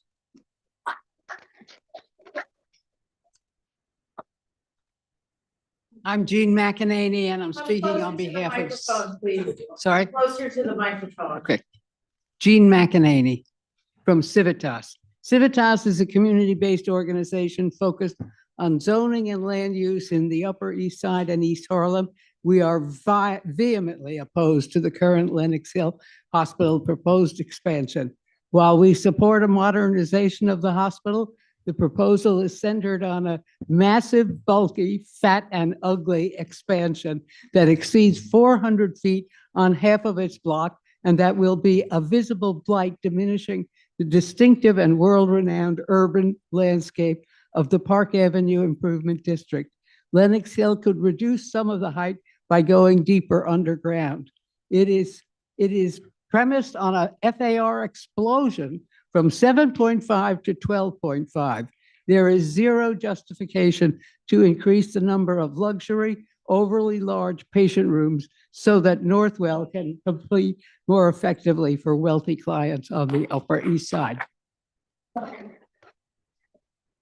Good evening, Chair Mason and members of the Community Board. I'm Andrea Goldwyn, speaking on behalf of the New York Landmarks Conservancy. The Conservancy opposes this plan.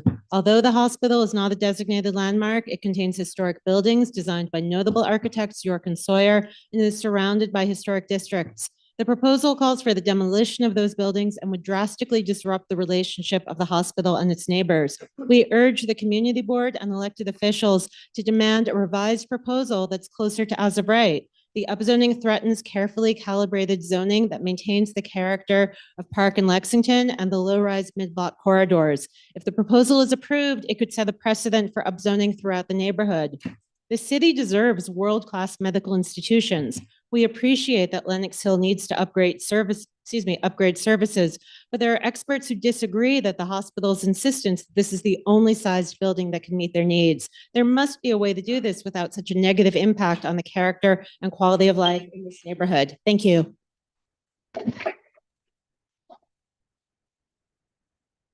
My name is Lenore Passavanti. I live at 215 East 79th Street. I've lived there for the past 21 years. I am an architect. I've been an architect in New York City for the past 30 years. I'm against the design of the building, its scale, massing, and its style. While the design architects referenced many of the architectural precedents and materials that define the Upper East Side, their design does not reflect it, their words. And don't die. Enet Architects is the wrong design architect for this project. This was clear when they first revealed their design in 2019, and it's clear today. The building's facade is an outlier. It's alien and alienating to this neighborhood. Successful new buildings have been designed by architects such as Robert A.M. Stern at 160 East 78th Street, Peter Penoyer at 161 East 78th Street, and William Sofio at the corner of 79th and Lex. We need a new design architect. Thank you. All right. Up next, we have Patty Ing. Okay. Who's on Zoom. So if you hear your name and you've heard your name on Zoom, go to the react icon and press the raise hand button or chat me. So just calling some names who we've called before, but then we'll go to new ones. Fred Hyde, Howard Charles Yarrow, Brian DeCenzo, Zainab Turan, Claire Campbell, Patrick Mokin, Hank Sunderland, Jasmine Bird, and then new people, John Totino, Sean Glennon, Charles Johnson, Paul Nowitzki. It's Carl Johnson. Carl Johnson, did I say? I don't know, I'm sorry. Becky Stern, Neil Selkirk, thank you, Tom Blum, and Grace Polk. If you heard your name on Zoom, then I'll call on you. But if you did not hear your name called on Zoom, then do not raise your hand again. We'll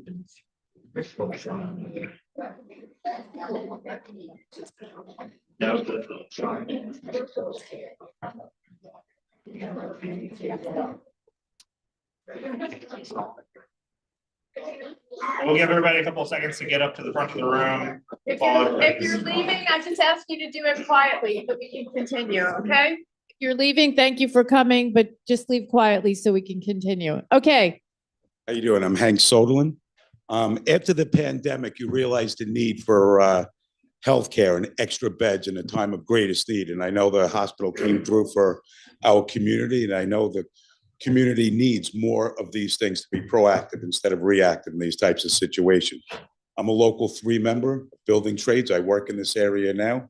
I care about the area. I care about this city. And I hope this project goes through for good union paying jobs, educated professionals on the job, that we do the right thing by the community and the money is realized in the community by our members. So thank you very much.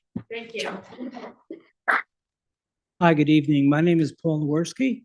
I'm the Director of Pharmacy at Lenox Hill Hospital, and I've been serving the Upper East Side of Manhattan for the last 22 years. I will tell you, when I first came to Lenox Hill Hospital, I had a staff of 35. Today, I have a staff of 70 with a projection of over 100 by 2033. The space that we have in the pharmacy has remained the same. We have added during COVID ultra-low freezers that will continue to be operational for years to come. We've had to put in equipment and services that has also required space. Healthcare has changed. The requirements of healthcare continue to change. We have to think about the future and the future of the patients we serve. We don't have enough space. We need to have more space. We need to be able to serve our community. We've served you. I've served you. I've had people sleep in our pharmacy. We've gone through snowstorms, Sandy, and COVID. We have served, We need the support of this community board to understand that we're not thinking about the next few years. We're thinking about 30 and 40 years to come. So please reconsider your positions. Thank you.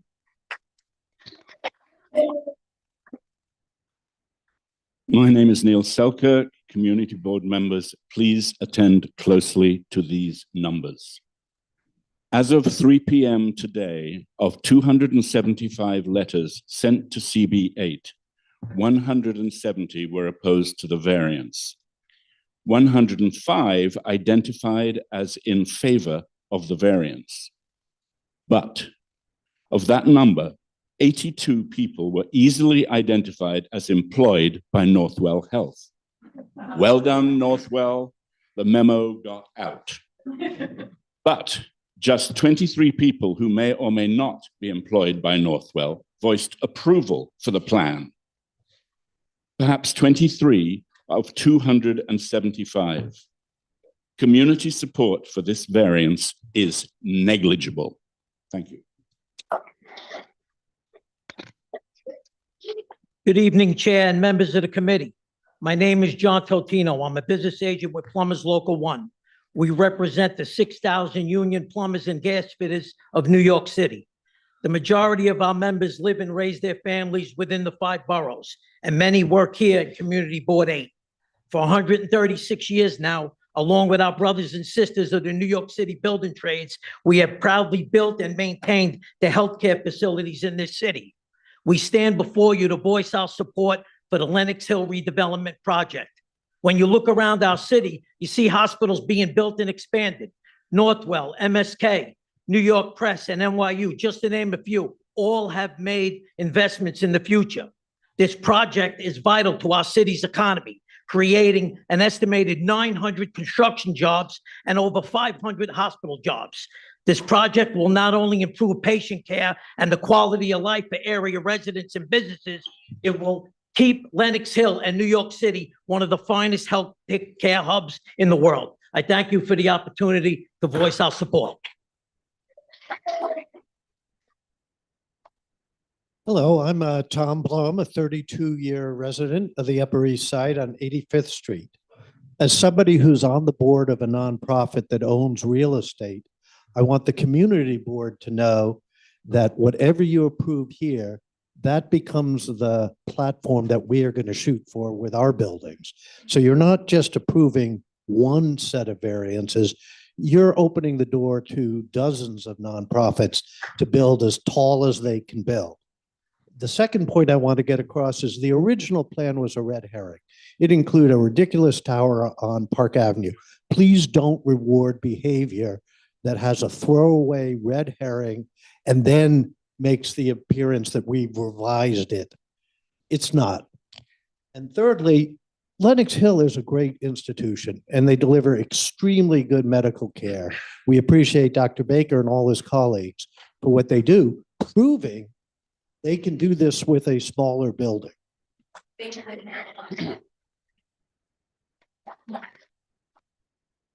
Good evening. My name is Carl Johnson. I'm a business agent with Plumbers Local Union number 1. It seems like every day we hear about different hospitals that are closing down or reducing services. Not Northwell. They're actually planning for the future. This investment in Lenox Hill's future will be felt most clearly by patients and staff who've made the best of a facility that consists of a patchwork of buildings, one of which is over 160 years old. We need spaces that provide greater dignity for patients, their families, and staff to minimize exposure for all. That's why single patient rooms will improve patient experience and outcomes, as well as an updated emergency department and redesigned operating rooms. This project is an opportunity for us to stand together and ensure that this city continues to be a place where working class New Yorkers can continue to receive the best care. Ladies and gentlemen, thank you for your time. Thank you very much. All right, we have 2 people who I called name that are on Zoom, Sean Glennon, and then Grace Polk. And then while they're gonna be speaking, I'm gonna have everybody in the next group come and line up. Giovanni Valenti, Catherine Tochin, Dune Arbus, Lynn Morgan, John Jovic, Carol Beller, Risa Schwartz, Dimitri, and Kathy Rosenberger, and Andrew Gaspar, and P. Postnick, Joseph Kemp, and Kevin Hooper. If you heard your name in that list and you're on Zoom, please raise your virtual hand by going to the react icon or chatting me. If you heard your name in the room, please queue up. Go ahead. Oh, wait, sorry, I said Sean and then Grace were gonna go. My bad. Sean, unmute. Or Grace, unmute. Go ahead, Grace.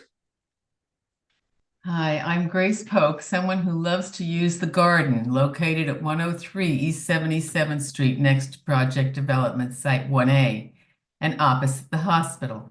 This garden is a treasure in our community. I'm opposed to both projects because of their significant, unavoidable adverse impact, as you have said, on our garden. Both noise and shade will destroy it. The deep shadow addressed in the DEIS chapter will kill everything that is growing there.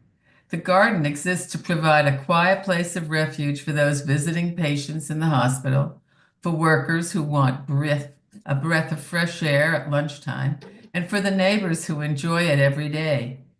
Votes of no action on the primary building site and on the project site 1A are essential to keep the garden alive. Please vote against the project. Thank you. Sean, go ahead. You're unmuted. Go ahead, Sean.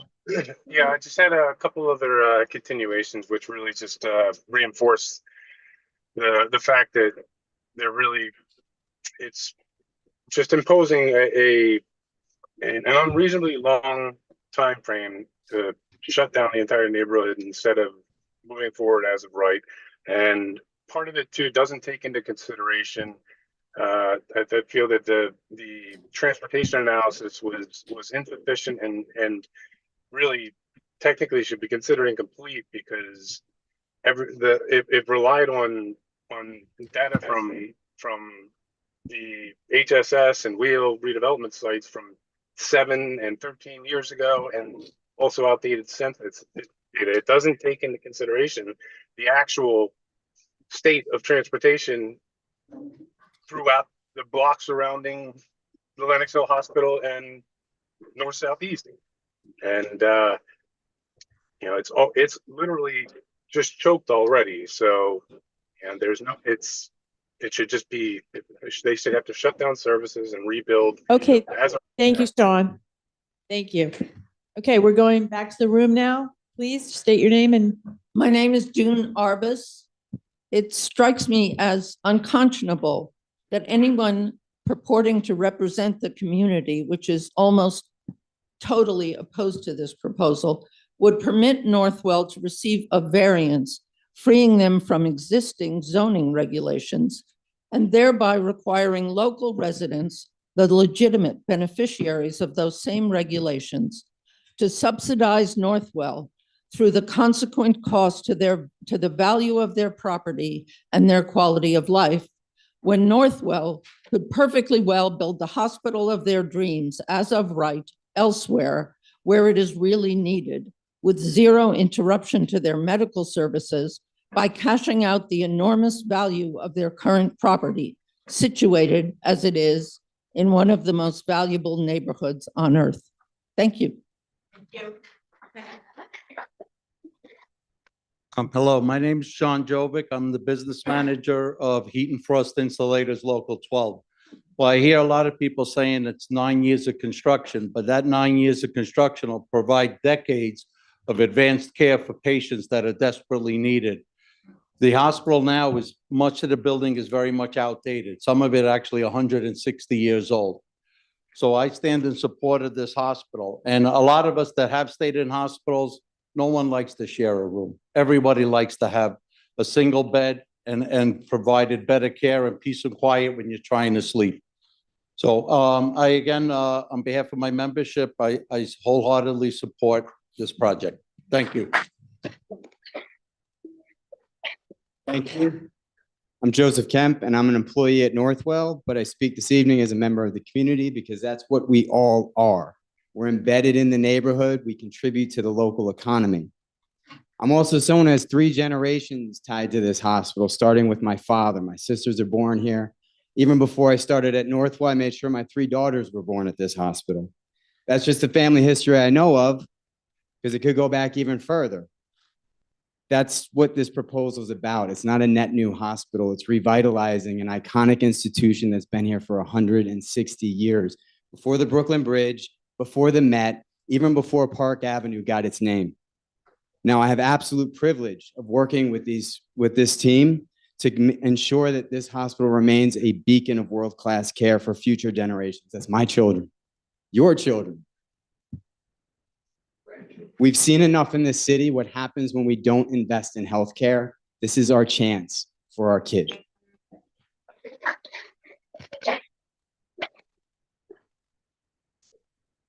I'm Andy Gaspar. I'm a neighbor who lives across the street from the hospital. I want to speak to the members of the board of CB8, whose mission is to represent our community and improve the quality of life for all of our residents and businesses. You have seen a number of people support the hospital here, all of whom are either employees of the hospital or members of their unions. The overwhelming number of people who live in this area are against this proposal. Over 6,000 have signed a petition requesting Northwell to reconsider. Over 300 submitted comments against this proposal. Why? Because the presentation today is misleading. As has been stated, 436 feet is 250% of what is allowed. 390 feet, 360 feet is 500% of what is allowed. The massing that they have requested exists nowhere except in Midtown Manhattan and elsewhere. This is a real picture. This is not a 26-story building. It is a 43-story building. Okay, thank you, Andy. Thank you. Next, please state your name. Hi, I'm Catherine Toshlin. I live at 151 East 79th Street. I've been a resident of the neighborhood for 41 years. I vehemently oppose the Lenox Hill redevelopment for many of the, the Northwell redevelopment for many of the reasons already stated tonight, including the idea that the only reason this ludicrous tower that will dominate the neighborhood and permanently alter the character of the streets that we love is required is Northwell's unwillingness to close operations during the renovation. They're saying sacrifice is necessary for progress, but the community members should not be the only ones to do so. The transit nightmare will last a decade. The effect on local businesses and residences will be catastrophic. But above all, and here I echo the former speaker, I think it says everything that among the many people who have spoken in favor of the renovation tonight, there has been exactly one who did not have a direct business or philanthropic relationship with the hospital. This is something the community does not want. Thank you. Next, please state your name. Hi, Brian DeCenzo. I live at 76 in Lex. A modest proposal to anyone sitting at the table tonight.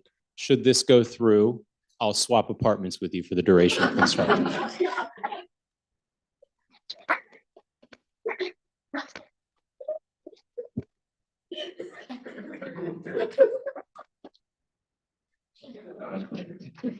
All right, up next we have on Zoom, Risa, and remind me your last name when you unmute. Go ahead. Hi, Risa Schwartz. I'm a resident on 76 and Lex, also willing to swap apartments. I suspect, like me, many of us on this Zoom are supporters of unions and having good health care facilities. But many of us who are residents are unwilling for 25 additional beds to go through over a decade of unbelievable noise and congestion. Look at the faces on this Zoom. There are some of us who that would be the rest of our lives. For some of us, it means the children would live a decade with unbelievable noise. I've attended previous meetings where they've spoken about weekend work happening as well as Monday through Friday. And for the middle-aged folks who are going to work to have that unbelievable noise and congestion during a working life, taking care of a family, not appropriate. Thank you. All right, thanks. Next on Zoom, we have Patty Ing. Thank you. I'm so sorry for that. And then R. Krosnick. And if you don't get your hand up and unmute, we'll not be coming back to you. So they're not on there. Dimitri and Kathy Rosenberger, if you're in there. Okay, R. Potazidnik, you can unmute. Go ahead, you have your 1 minute. Hi, I live at East 77th Street. I have a big construction project on Second Avenue, which is overwhelming the neighborhood. We do not need another zoning exemption like we did with the blood bank, which was opposed by the community board and a very unfortunate situation. Zoning affects the entire city, and we need as much sky and air as we can muster, which is disappearing at a rapid rate. I oppose this vehemently. I've lived in the neighborhood for almost 50 years, and we do not need another hospital. They've just built a gargantuan hospital on 3rd Avenue, which took down the whole block between 77th and 76th. I don't understand why that is not sufficient. I hope somebody can explain that. Thank you. All right, thank you. We are at Gail Feldman, Nancy Trowbridge, Elizabeth Crowley, Freddie Bastone, Warren Samuels, Rachel Storch, Kevin Brown, Meredith Verona, Craig Oxman, Jill Schlesinger, Vanessa Aronson, Jessica Zhang, Nuha Ansari, and Mike Haney. If you heard your name, please queue up at one of these two mics. We'll start on this side. Hello, my name's Alfred Bastone. I'm a resident of the east side of Manhattan. I'm also a laborer, member of the Laborers Local 79 and a representative of it. I'd just like to say, I would like this board to consider not making the perfect the enemy of the good. We have dealt with development projects throughout this city, and there will always be facing opposition precisely for some of the concerns raised here. But that's just the nature of construction. But what is the good? The production of a social use value that is absolutely necessary only a few years after the pandemic. I worked during the pandemic as an essential worker doing construction for the makeshift facilities, sometimes using lumber to expand our hospitals. The facilities of in the future that we need can't not just be simply about stacking bodies upon each other. Have we learned nothing from the pandemic about what that caused? So I would like you all to consider this in regards to what we've experienced.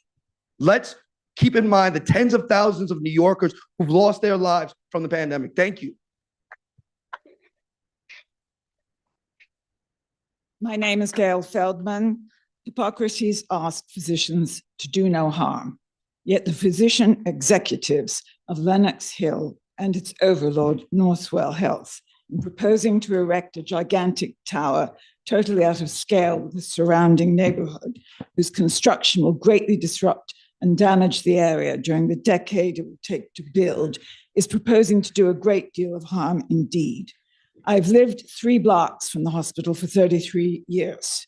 During the pandemic, I went out nightly to cheer the Lenox Hill workers.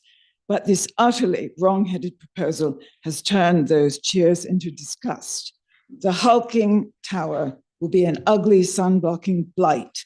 The dirt, think of the extra particulates we will breathe in, the noise pollution, added congestion to an already congested area. Why should those who live and work in the area be forced to endure all these negatives during construction? The sole reasons seem to be greed and the kind of irrational. Thank you very much. aggressive, You please competitive stop. urge Please more stop. usually Okay, we're exhibited going by on. bullies on You the have to sit playground. down. the idea is to be respectful.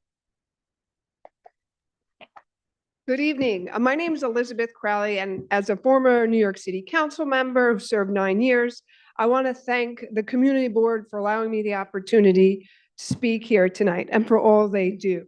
You know, early in my career, I was a restorative painter and I worked on many landmarks nearby, including Central Synagogue at St. Patrick's Cathedral.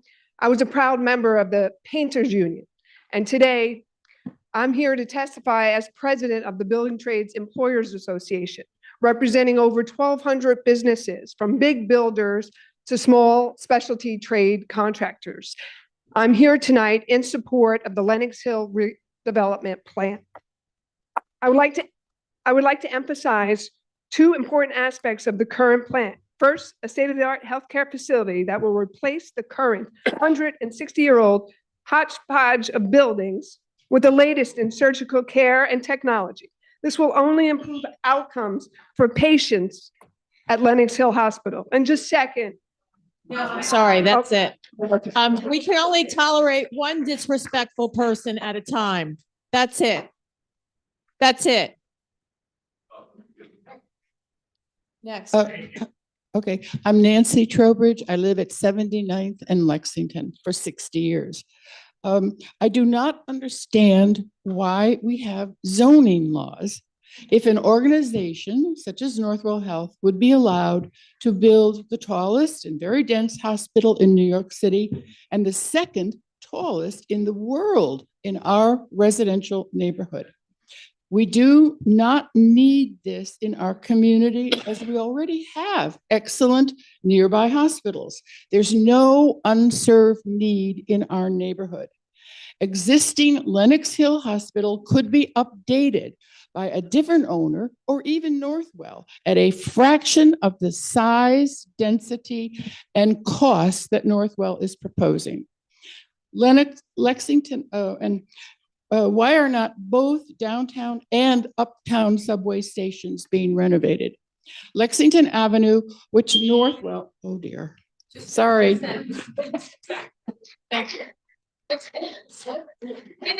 Finish your sentence. Okay. Lexington Avenue, which Northwell must be assuming would be able to handle all the trucks, buses, and cars from hospital employees, doctors, and patients on many days, already appears to be a parking lot with traffic so congested it's not barely moving. We have one clock. I mean, really, this is, I'm going to ask you to leave if you can't control yourself. Thank you. Go ahead. Good evening. My name is Dr. Kevin Brown. I'm a registered nurse and the chief nursing officer of Lenox Hill Hospital, representing 1,400 registered nurses who deliver nursing services at Lenox. I'm thankful for the opportunity to contribute the nursing perspective to the development of a modernized hospital, understanding that every New Yorker will eventually benefit from the care of a hospital-based registered nurse in their lifetime. A new hospital will enhance the Lenox Hill nurses' ability to provide the highest quality nursing care by providing us with the state-of-the-art practice environment that patients and nurses deserve. For nurses, a new hospital means better workspaces, advanced technology, and improved resources.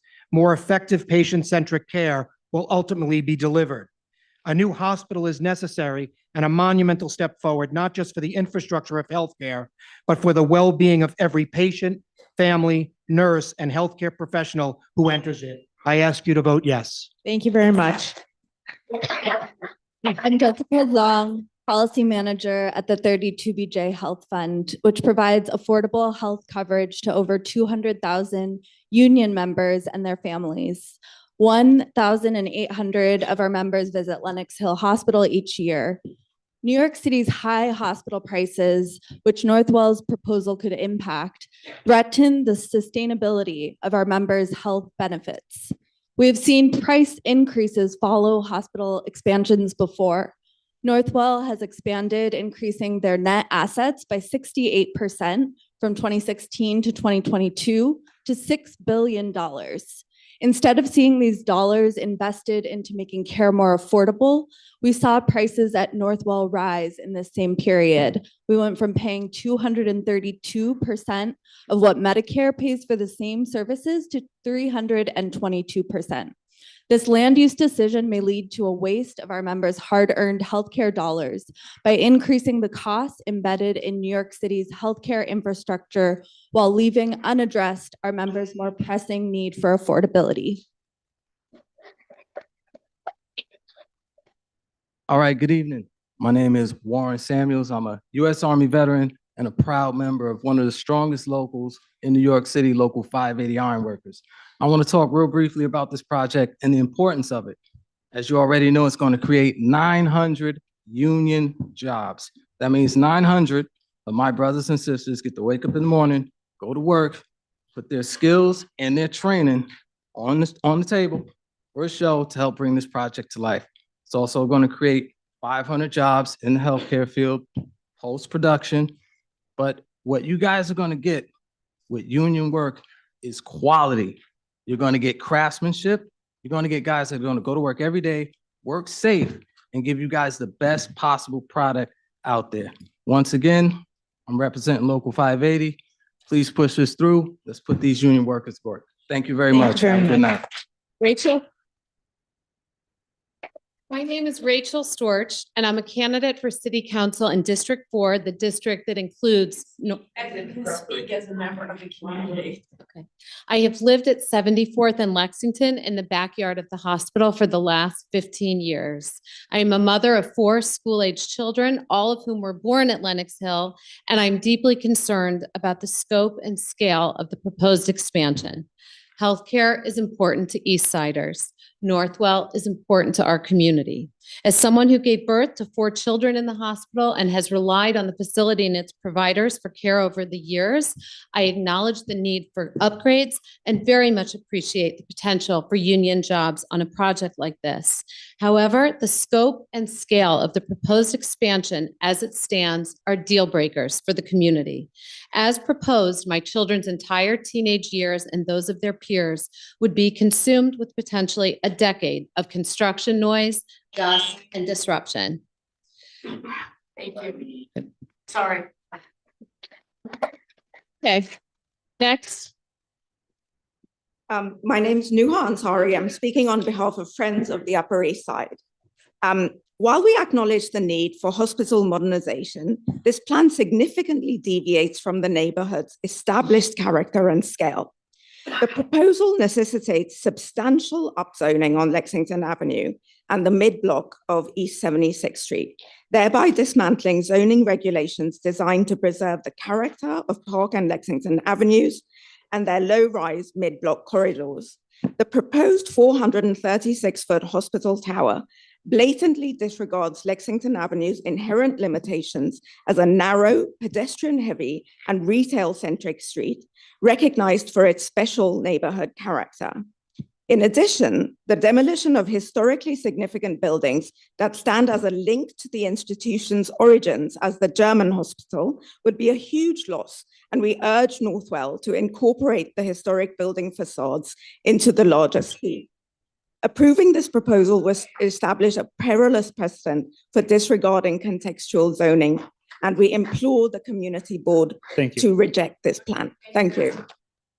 All right, we have Jill Schlesinger on Zoom. Jill, you can unmute and you'll have your 1 minute. Go ahead. Hi, as a lifelong Upper East Sider, I was literally born here, not at Lenox Hill though, and I live on 79th Street, 229. My problem is it's a net of 25 beds in an area that has more beds than anywhere in the world. There's so many deserts for hospitals, whether it's Uptown or Chinatown or the Lower East Side or the far West Side. There's many other places, and this seems to me a total vanity project. If they were really interested in upgrading, they would move their emergency room to their new building on 3rd Avenue and renovate floor by floor. I don't believe the net of 25 beds is enough to disrupt a neighborhood for 10 years. As for the union members, I totally support you, but there are a million construction jobs right in this. Hey, Joe. Up next, we also have on Zoom, if you want to raise your hands, Meredith Verona, David Akara, Michael Biowitz, and Brian Verona.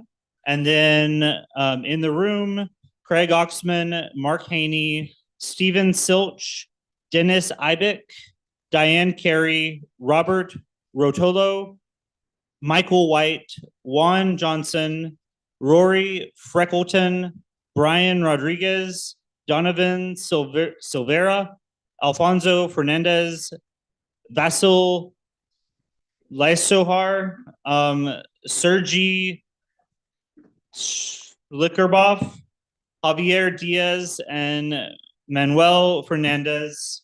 But Mike, you have your hand up on Zoom as I called your name. Go ahead, Mike, you can unmute and you have your 1 minute. Thank you. This is Mike Biowitz. I live on Park Avenue and 74th Street and have for the last 27 years. This project is neither the perfect nor the good. We're not opposed, none of us are opposed to Lenox Hill expanding, but they should do it within the current footprint. What they're proposing is completely out of character with the neighborhood. 436 feet is 39 stories of a conventional building, much taller. 395 feet is 36 stories. Secondly, I want to mention something no one has mentioned today, which is the mother-baby lobby on Park Avenue. Park Avenue between 72nd and 79th is already a parking lot. There's already many places where cars are double parked. If you're going to have pickup and drop off for babies and people. Thanks, Mike. And then Brian Verona on Zoom, you'll have your 1 minute. And if you heard your name just called, please queue up. Thank Go ahead, you. Brian. I'm a resident of 78th Street. It's pretty simple. The volume of the construction, the duration of the construction will have a significant negative impact on this community. We saw it with projects of the school nearby, which took 2 times longer than it ought to and had a significant negative impact, not just in terms of dirt, dust, but noise, garbage, smoking, the impact on the children and the church will be rather significant. And you're just asking for too much in too long of a period. It's pretty straightforward. Thank you. Thanks, Brian. Good evening, everyone. My name is Dennis Ibrich. I am a council representative for the New York City District Council of Carpenters. I'm here today to express my strong support for the Lenox Hill Hospital project because this is more than just a construction plan. This is about bringing world-class healthcare and good union jobs to our community. Lenox Hill Hospital, as it stands today, is outdated. It's an antiquated facility struggling to meet the demands of modern medicine in a city that never stops growing. Anyone who has walked through its halls knows that while the care is excellent, the space itself is holding it back. This project is an investment in the future of New Yorkers. It will create a state-of-the-art medical facility that ensures patients receive the best care possible while also providing hundreds of good-paying, middle-class union construction jobs for hardworking men and women in this city. I urge this board to support the Lenox Hill project. Thank you. Okay, that's not. Go ahead. Good evening. My name is Mark Haney. I'm coordinator of the Save Beth Israel and New York Ioneer Coalition. This project will add more hospital beds to the already the most overbedded area in the United States, while their average daily bed census is only 60 to 65%. I'm here as a resident of Lower Manhattan to say, what about us? We're about to lose our last community hospital, Beth Israel.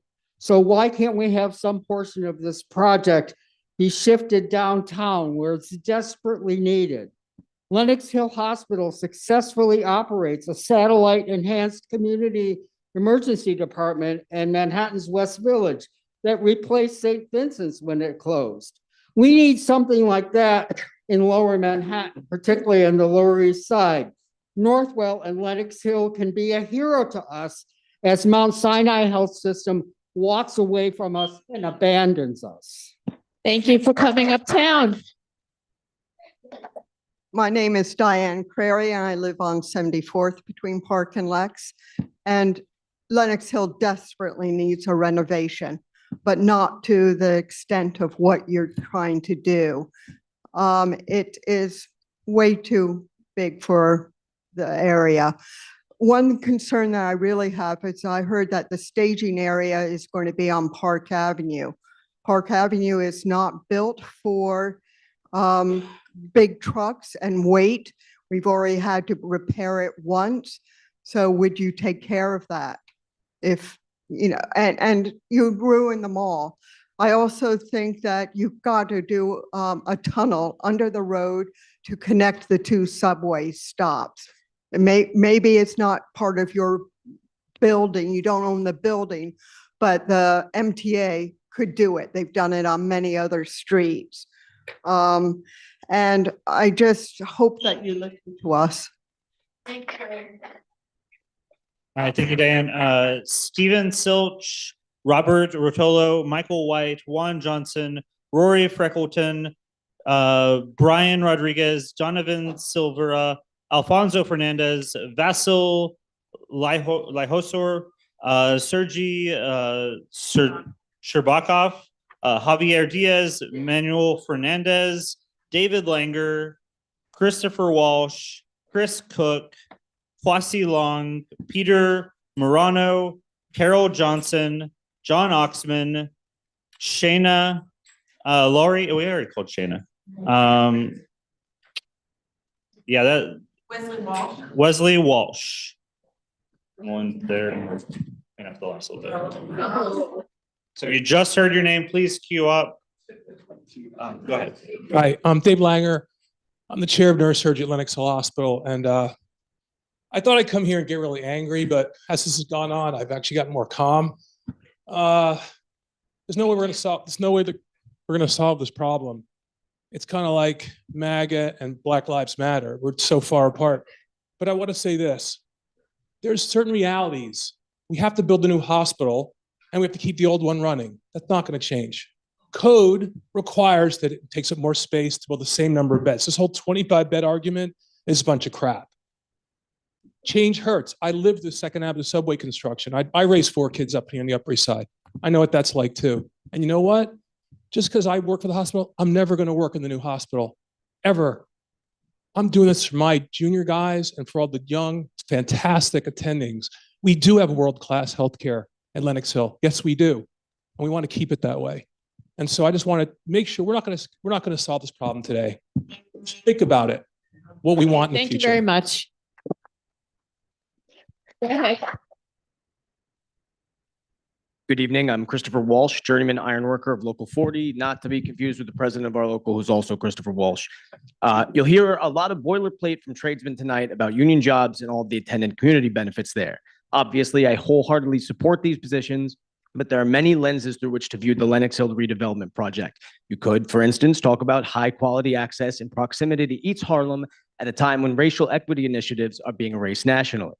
But I invite you to look at this from a very different political lens. It's terrible business for New York City's medical sector to be operating in hospitals with structurally aging facilities, with street parked ambulances, and ceilings too low to fit cutting edge imaging equipment. People will seek care in other cities, other states, possibly even other nations. We often rail against the ills of offshoring in a labor relations context, but consider that medical tourism is already a $40 billion industry and will double by 2030. We risk hemorrhaging billions if we don't build the infrastructure to provide world-class care in the greatest city in the world. Thank you, Chris. Go ahead. Hi, I'm Wesley Walsh. I'm not related to him at all. I am related to the other guy who was talking about, though. Man, it's crazy. I just completely forgot everything I was going to say. Firstly, I genuinely sympathize with everybody in the community. I think I completely agree, and I hope that something good comes out for everybody today. I really do. I also completely support the upgrading of facilities. I think it's super important, and I think increasing productivity in the hospital is also very important. NICOSH, the New York Committee of Occupational Safety and Health, just released something from the Bureau of Labor Statistics that said 90% of fatalities are on non-union job sites. That to me is a wildly staggering number. And with the increasing number of non-union job sites in the city, you guys are going to need to do more than just upgrade your facilities. You're going to have to build an entirely new hospital. Thank you. Thank you. All right, Chris Cook, Kwanzi Long, Peter Morano, Carol Johnson, John Oxman, Diane Feldman, Eileen Tobach, Lo Vandervalk, and Wasmina Palumbo are the last names on the list.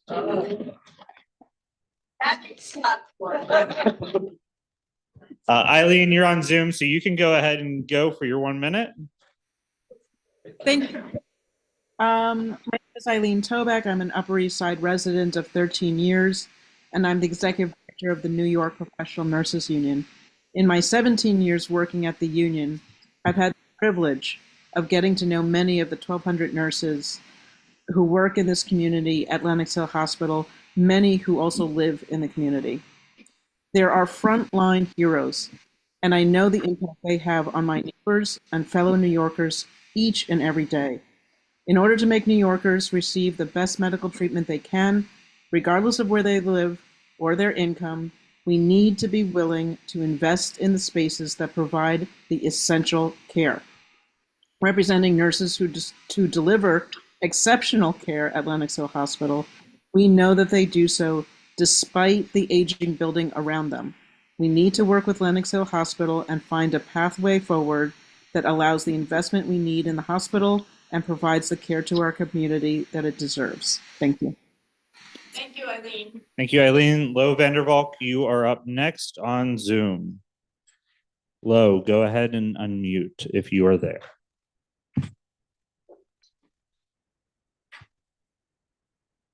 Lo Vandervalk. Chris Cook, Kwanzi Long, Peter Morano, Carol Johnson, John Oxman, Diane Feldman, Lo Vandervalk, and Wasmina Palumbo. Go ahead and queue up.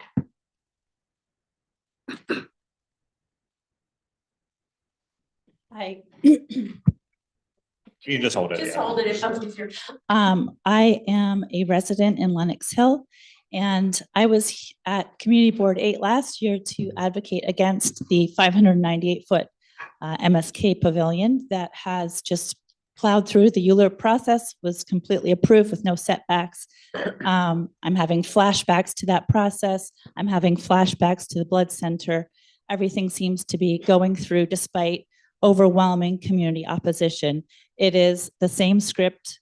It is the same characters, just slightly different names. We have union workers overwhelmingly for this construction, not really explaining that this is a false dichotomy. You can have your jobs, but you don't have to ruin a community for it. I also was an essential worker during the pandemic. I'm not in the healthcare industry, but I was an essential worker. And guess what? You didn't serve me. I'm sorry, but I couldn't afford you. So I'm against this.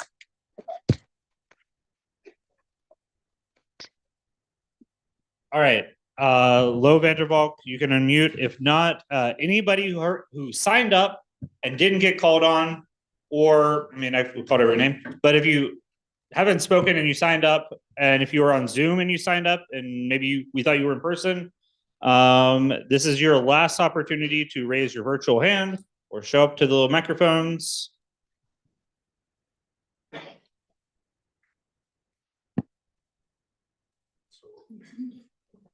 Going once. 3 times a charm. Okay.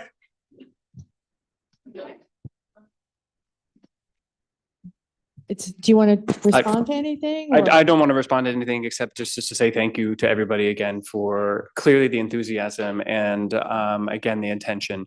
I certainly understand again, the nature of the project that we're asking, but I really understand the most important piece, which is our patients. And so, again, thank you for your attendance. Thank you for your attention, and good night. Well, thank you very much.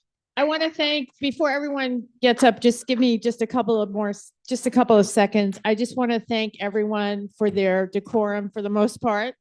And the way this is, I just remind everyone how this is going to work again. If there is some overflow, some of the people that we called tonight who didn't show up, you can come and speak at our zoning meeting. And as I said, our April 11th, did I say that? I'm just trying to forget. No, April 9th land use meeting will be the point in time when we will discuss this as a board. You're more than welcome to watch on television or on your computer and listen to the discussion. And what? And football. Yeah. Yeah, don't come to speak about this though at our next full board meeting. We're not going to call on you if you're going to talk about this, because that was the whole point of setting it up this way. So, yes, Ed, you have a question? Sure. Oh, okay. All right. Thank you very much, everyone. I want to give a special shout out though to our little intern, Bella Chu, who did a fantastic job tonight. Thank you so much.